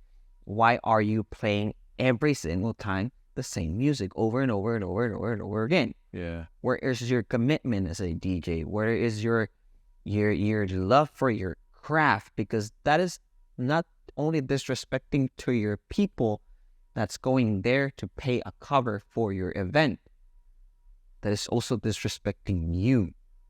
You're also disrespecting yourself, because you're not respecting your craft and you're not respecting other DJs that are doing their best to be maybe just like you or better than you, Yeah. right? Right. So yeah. Ugh. Yeah. Or like I feel it. I'll just talk shit just because it's me, but or I've seen DJs where those YouTube compilations where it's like an hour, 2 hour. Oh yeah. And like when they transition to like, let's say they have a green screen or something on the wall, and I swear I see like a YouTube advertisement. I'm like, oh hell no, like I thought this was a whole set list. You've been playing off of YouTube? No, I'm not gonna lie. I've done that. Oh, for real? But yeah. But wait. There is a moment at a time to do it. Okay. If you're just setting up, or you just feel it's like you're set up and people's like starting to come in, You just play then you random stuff. play whatever. No, this was during like the height of the song. No. I would never do that. I do that when I'm just like, okay, so people's are like actually getting in. People is like getting ready for their class. Or something. I play something. I play whatever. Random. I have like a couple mixes for like 45 minutes, an hour and a half, with many different rhythms, like between salsa, bachata, merengue, reggaeton, and all that, right? Sure. So it's playing in the background and a Okay. very low volume. But when I'm working, I'm like selecting my music, and I'm actually programs and playlists and everything. no. I have my playlist because again, I do my homework. Okay. I right now I got into the habit of like every single month I'm purchasing music. Okay. Like I started like I get to listen to Spotify while I'm working. I work in construction. I have my headphones and I'm like doing something. I'm either painting or just putting some drywall, and have my Spotify list. Hey Siri, just say that song. It says it, and then when I get home, get to my computer, like all the lists that the songs that I like that day, I buy them. Songs are like 99 cents. Like I like $20. I spend like 20, 25, maybe up to $50 a week in music, because I know that that's an investment. If you don't invest in your music, then like the quality of your work is going down. You can download music from YouTube, Yeah. of course, Or stream it. or you can also stream it. Yeah. Now the software and the hardware, like the controllers and the software, the Serato or the record box or a D-Juice, they you can link your accounts to your Spotify, your Tidal, your SoundCloud. I think there's like several, and it is easier to stream it, but you would have to have like either a hotspot or True. Wi-Fi, And if that goes down, and that goes down your phone. oh yeah. Yeah, Damn. had happened. That's a me. So you need hard copies or like hard digital copies that you're downloading? I don't know. Yeah. Funny story. Last year, August 20, I think it was the 26th to the 28th or the 29th. I was at a festival in Mexicali. I was the head DJ for that festival. No, I was not the head DJ for that festival. It was a Mexicali Salsa Bachata Festival.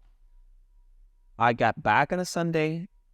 On Monday, I went to work, and when I got back to work, someone broke into my house, and they stole my whole equipment, like everything, like laptop, controller, headphones, hard drives, everything. I lost everything. Over 8 years of music that I have bought, that I have like given from other DJs, that because we tend with some DJs that are like very trustworthy and that you trust those guys, you can exchange music. Yeah. Over 8 years of music, compilations, whole albums, lost. I lost everything.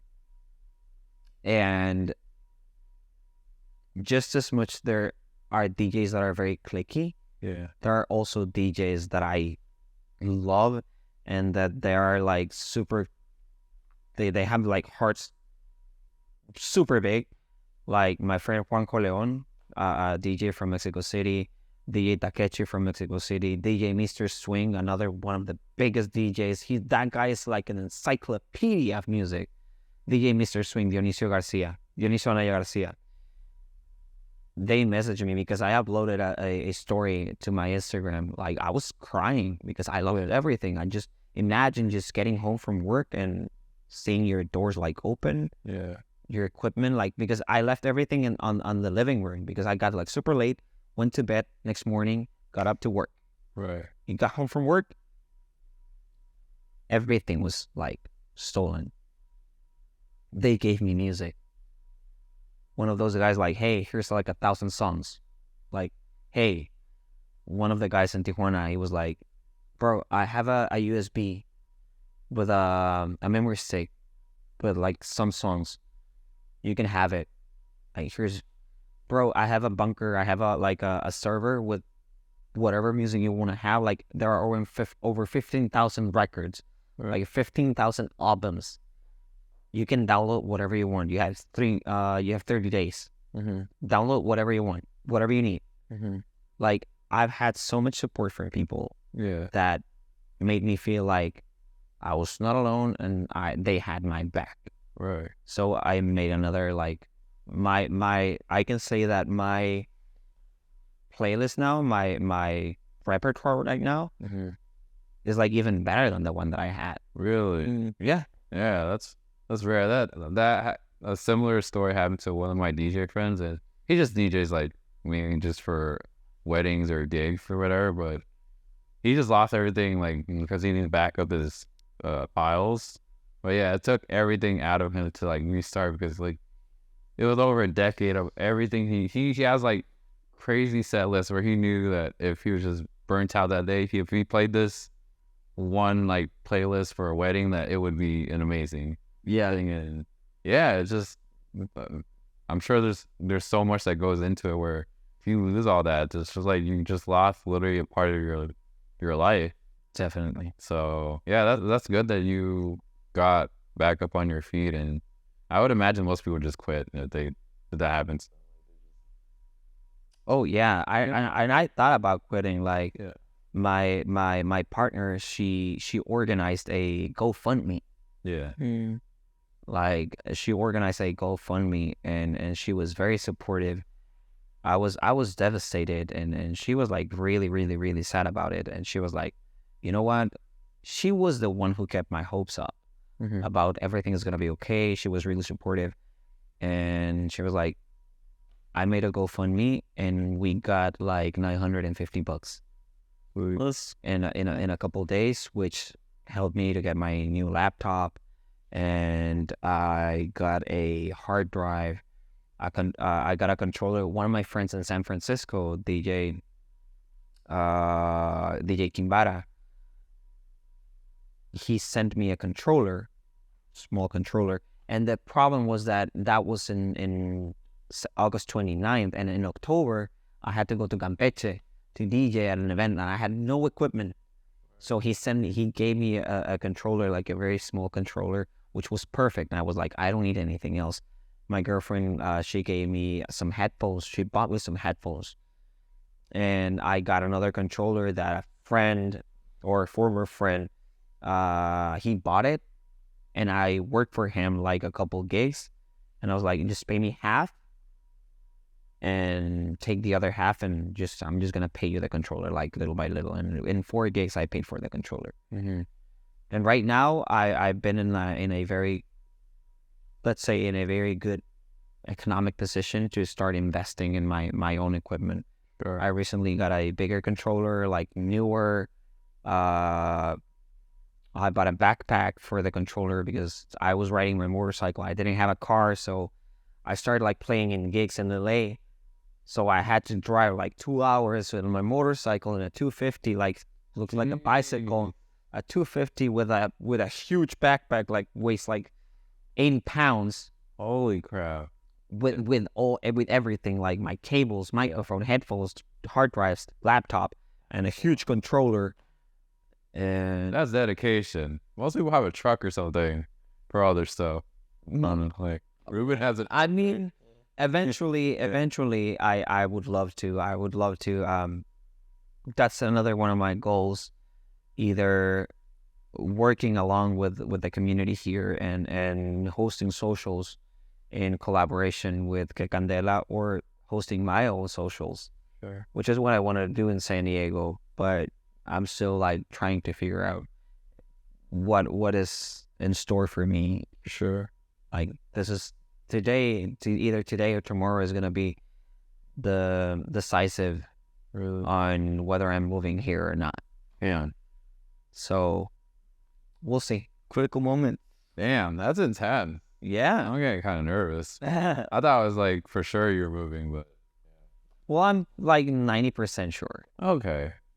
Like In any case, like I hope all the metrics line up for you. Yeah. You feel comfortable making that leap. 'Cause, yeah, that's just telling people, the audience here, the context of what goes behind DJing and the risk and just the sacrifice. That's a lot.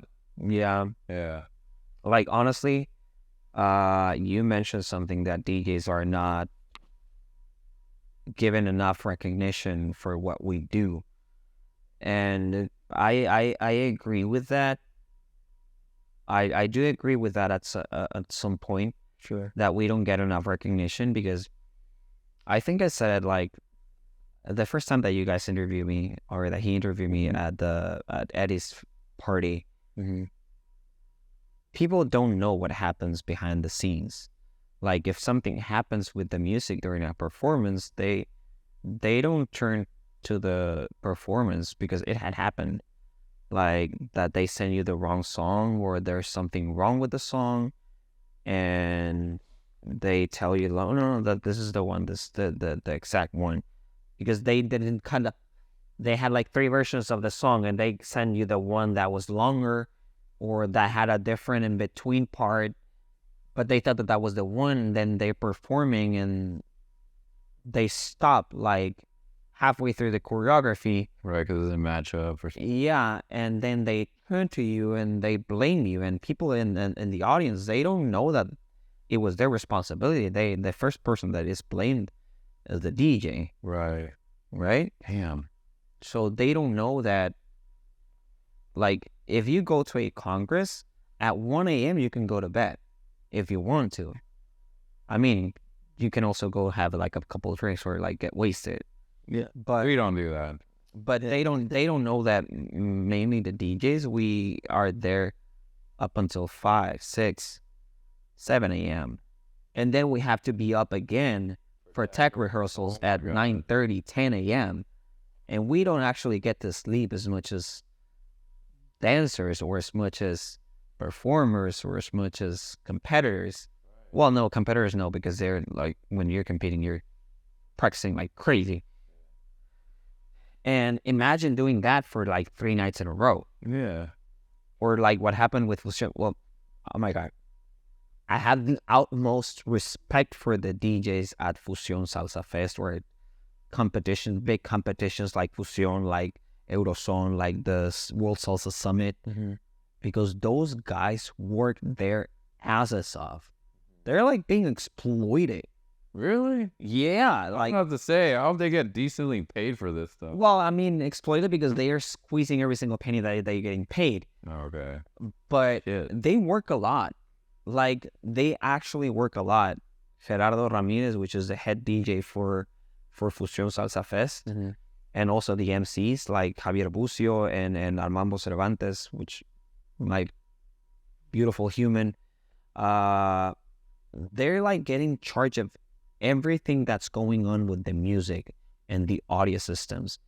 And they have to, like, I've had to carry, at some events, I had to carry like speakers from one room to the other, because the other room doesn't have speakers for workshops, and I'm like carrying speakers and cables and everything because I'm in charge of it.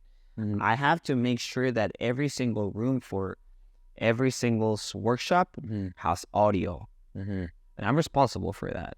So that's part of what we do as DJs that other people don't see. They think that we're just there to party because they see us drinking and because they see us like dancing.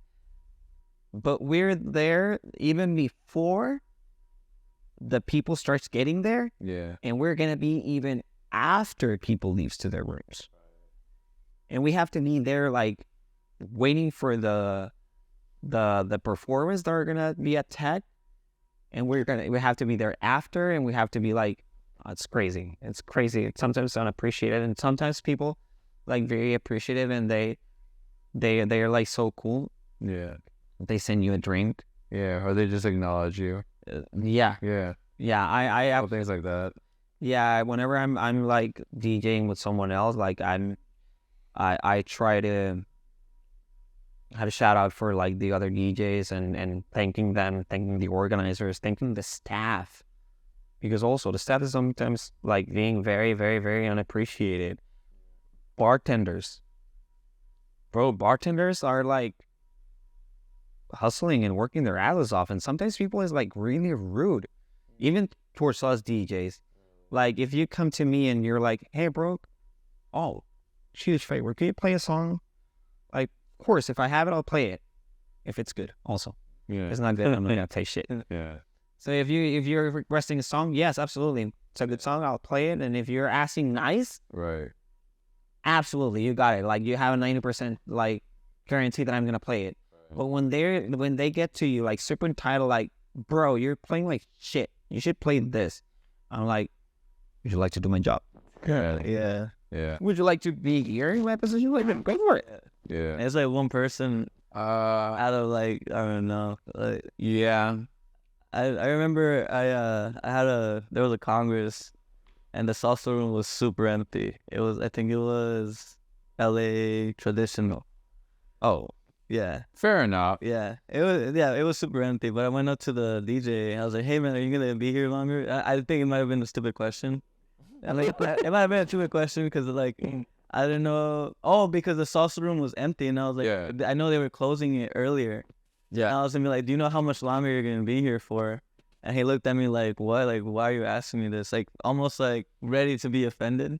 Yeah. And I love this set. I was like, oh no, like I'm just asking because I want to get my friends from that are in the bachata room over here, because I'm enjoying the music. Oh, And, yeah, but it was like an awkward moment, and I'm like, I feel like I could see it being. He has nobody in the room, and then some guys over here just coming up to him like, yo, how much? For that, I was like, I don't. Brian, not my day. I mean, I don't know. It was like very like in the moment, but Oh, okay. yeah. Yeah. No. Yeah. I mean, you're just setting up and everything, and all like managing audio and wires, and yeah, it's just something I was gonna. No, this was the point I was gonna make. That it seems like the only time people recognize the DJ if like something got fucked up with the audio or something, or a malfunction, then they acknowledge your existence. Yeah. Or when you play the favorite song. and Oh, there's a DJ here. sometimes you have to take the L. Really? When it's your fault, you Sure. have to take the L. Sure. It happened to me, and until this day, that's the worst fucked up that I've ever had during a Congress. Johanny Valentina performance from Colombia, which are amazing performance, and sup, Johanny Valentina. They sent me their music at Tech because I was part of the Tech rehearsal. I was with Gerardo, and I was playing their music, and they sent me a song that was not. Sometimes you get a file, and it says that it's like 4 minutes, but it only has like 40 seconds of music. Oh, and it's just like blank. The rest is blank for after the 40 seconds, the rest is just blank. It's just mute. Okay. And he sent me an audio file like that. I played the song at the Tech, and we noticed that.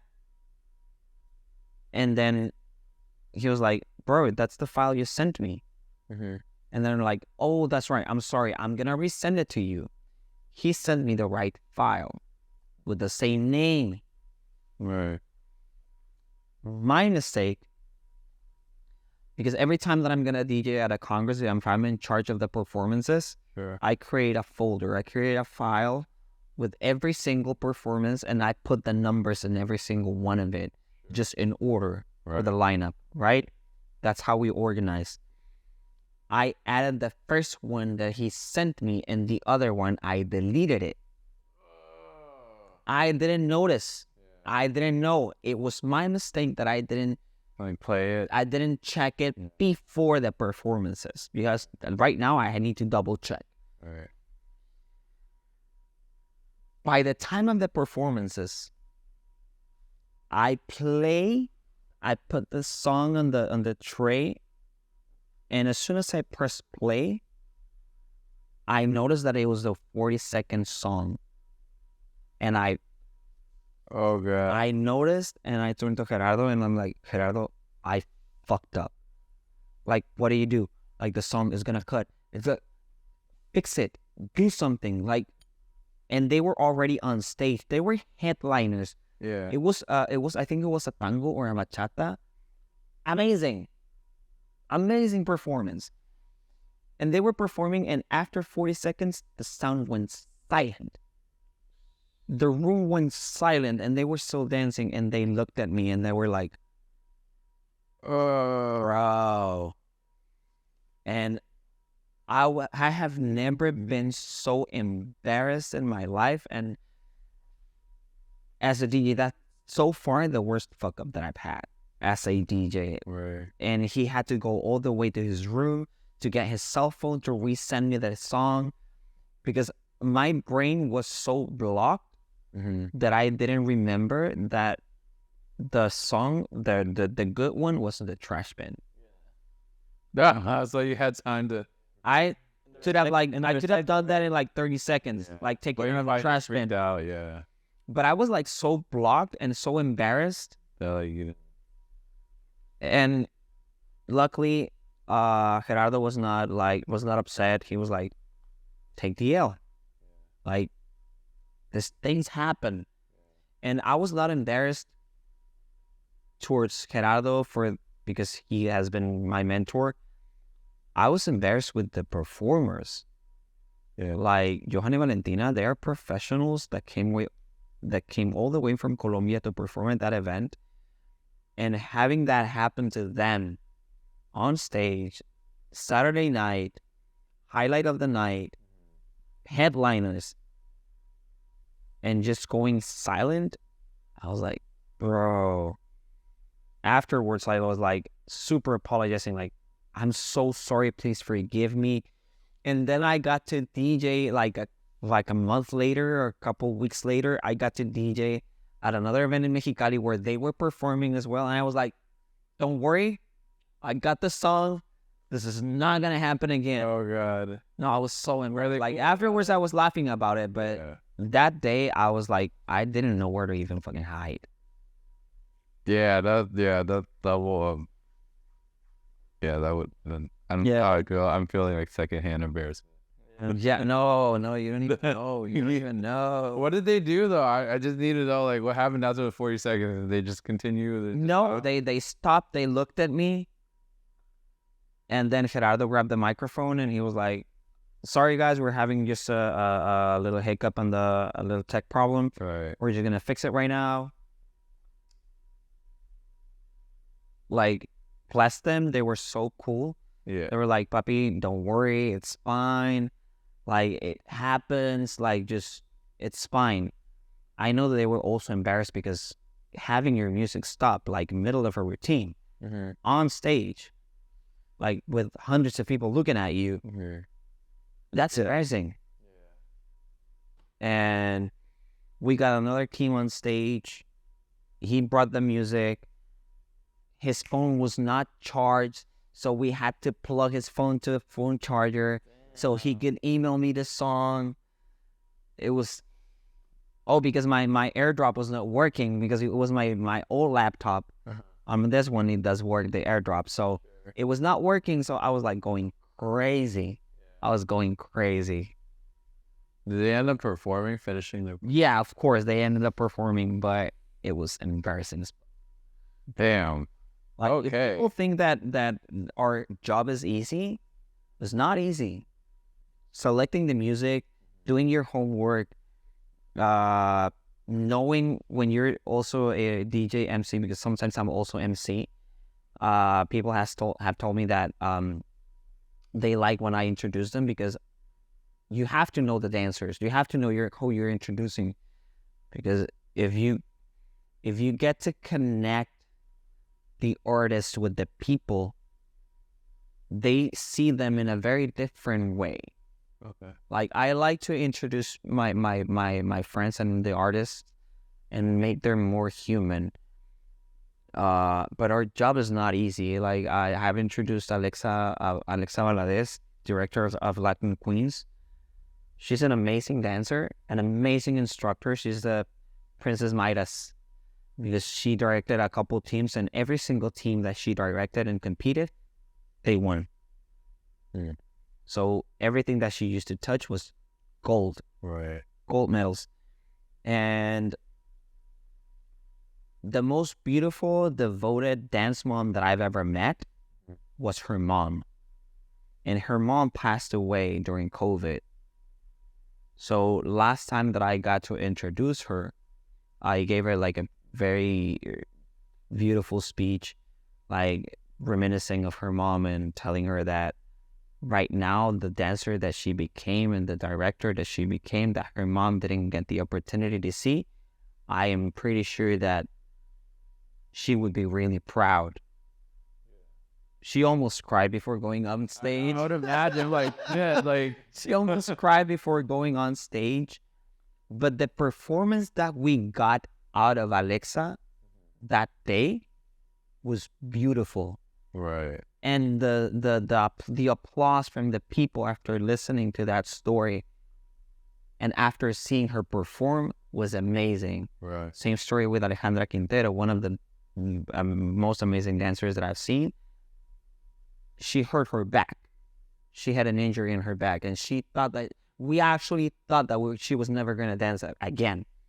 She went through a spinal surgery, through a back surgery. We thought that she was not going to perform ever again, and yet she went on stage. And I told everybody that story, and I get the comment from them, like, thank you for introducing me. Thank you for saying that. Because once you get to know the dancers to a human level, because we sometimes see artists like as that, as like icons, as like gods, but we miss that they're also humans. We tend to like not see that they're people. Mm-hmm. At the end of the day, we're also people. And when you connect that to the audience, to the music, to the performance, to the ambience, that makes it like an amazing show. Yeah. So being a DJ / MC / instructor / choreographer is like not an easy task. It was a very important one, though. I feel like everyone has a role to play, and good that we're highlighting every aspect. Yeah, I didn't realize that. Yeah. Yeah. Because that's cool. So Yeah. But no, whatever on time. Sorry, that was like very anticlimactic. That was beautiful, by the way. Oh yeah, and I think I appreciate that because you really get to the story, and a lot of people, I feel like I always tell people like I want to know who these people are, you know? Yeah. Everybody. Like, Yeah. Yeah. And the struggles and like things they've overcome, because I think that it gives so much more to their choreography, you know? Yeah, it adds much more meaning and context when you see people on stage versus, oh, they're just like pros or something. Yeah. They almost feel like they're unreachable. Yeah, They're not. unrelatable. But if you actually get to know them, Yeah. Yeah. Funny story. Like Ataca doesn't remember, but my DJ name, did I tell you the story? Like he doesn't remember, but my DJ name is DJ Saoko, right? Right. So I met Tanya and Ataca back in 2012 at the Acapulco Salsa Festival, the 8th Acapulco Salsa Festival. That was the biggest salsa festival in Mexico. Yeah. Like even before Fusión, even before Eurozone, before the Oaxaca Festival, it was the Acapulco Salsa Congress. So we were at this after party, and he was there. Zeke Rubalcaba was there. Jasmine Cervantes was there, and a few other people. And we were having a conversation about social dancing and shit. And then he, turns to me and he's like, "I saw you dancing." And I was like, "Me? Yeah, I saw you dancing. You danced with Alo Saoko." I was like, I'm sorry, what? Yeah, with a lot of flavor, a lot of swing. I was like, oh, so that's what it means. Like, yeah. So that word, like, I kept it, like, it like got embedded to my brain. Yeah. And after I got back from that Congress, I founded my own company, Proyecto Saoko, and everybody started like calling me Saoko. And that's why I was like, okay, so I might as well just be DJ Saoko, right? So people forget and tend to not realize that they're also people, they're also humans, and also the artists sometimes ignore the impact they have on the lives of people that is actually there to see them. Like, I just reminded him that, and he was like, bro, are you serious? Right. No. Like, it is because of you that my DJ name is Saoko. It is because of you that every single people that knows me, then, hey, Saoko, hey, Saoko, hey, Saoko. Yeah. So, because that's my nickname. Right. Yeah.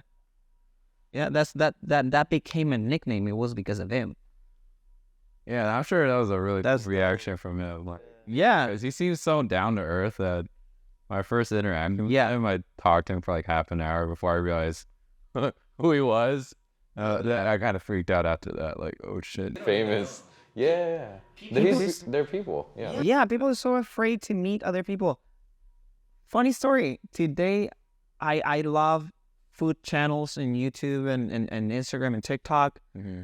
One of the channels that I follow is from this guy, Joshua Weissman. Yeah. I met him today.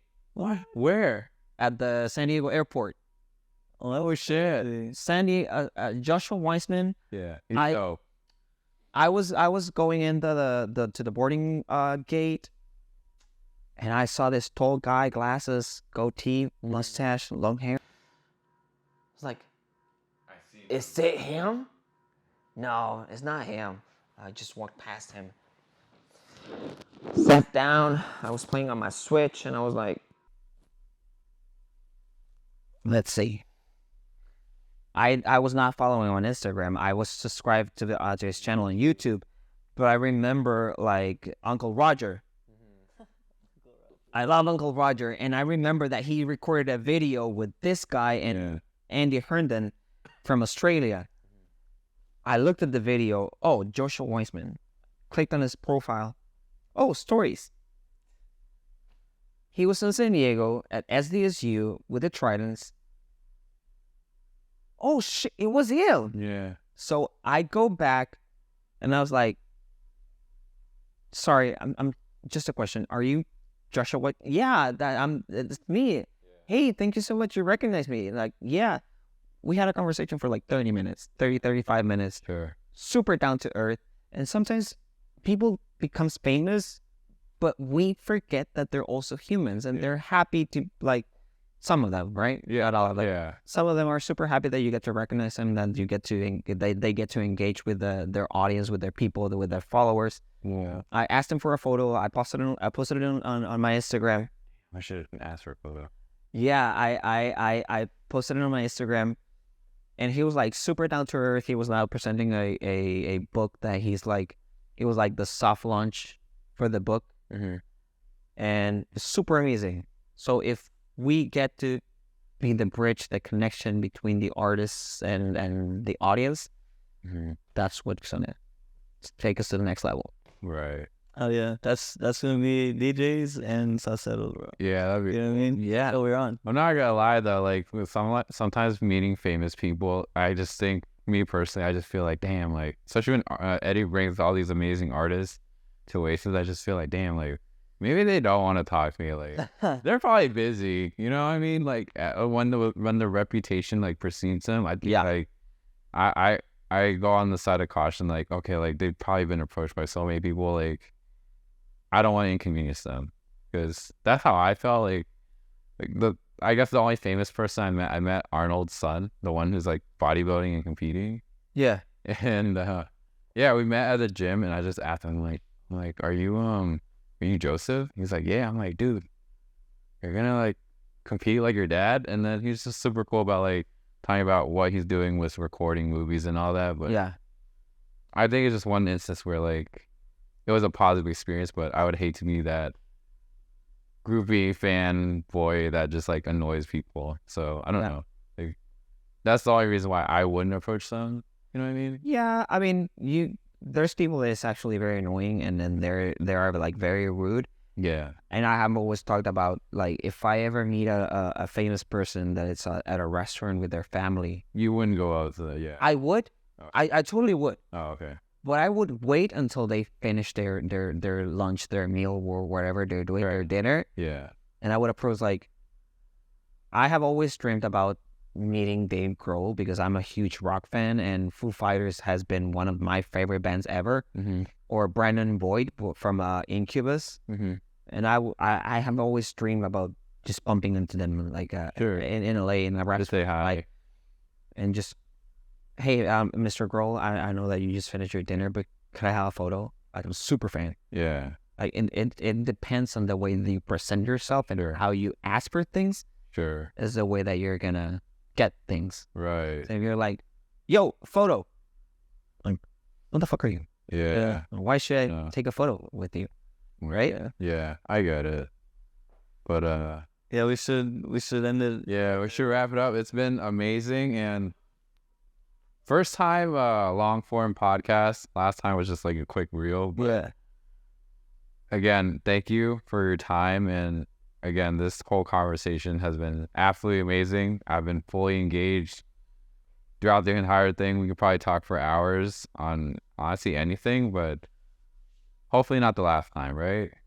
No, hopefully not the last time. Like, guys, again, thank you very much for inviting me. I felt honored, even if it was like super last minute. Yeah. Well, we're getting better. We're getting better. Count me in. Thank you so Yeah, much. totally. No, thank you very much for inviting me. Keep it going. Like, if you guys are watching this, like what they're doing right now with the community and for the community is amazing. Is something that is going to take a lot of work, but they're doing it from the heart. And this is for the salseros, by the salseros. Yeah. So don't ever forget that this is for dancers from dancers. All right. So please show some support. Subscribe to the page on YouTube. Like, follow them on Instagram. You can also follow me, DJ Saoko TJ, St. Thomas and Jace, or Tijuana. So I think they're gonna post a link on my social media. Yeah. We'll link them. We'll link them. That's amazing, like marketing, because we don't even tell our followers to follow us. Like, we need to clip that and like have DJ Saoko like at the end of every podcast. Make sure to follow. Make sure to follow us because we don't even have the decency to promote our own page. Yeah, so we need to start. we gotta work on that. So. All right. Thank you. Appreciate it. So don't forget to follow and subscribe. That's Sauceros on Instagram and also on YouTube. Yeah. Peace.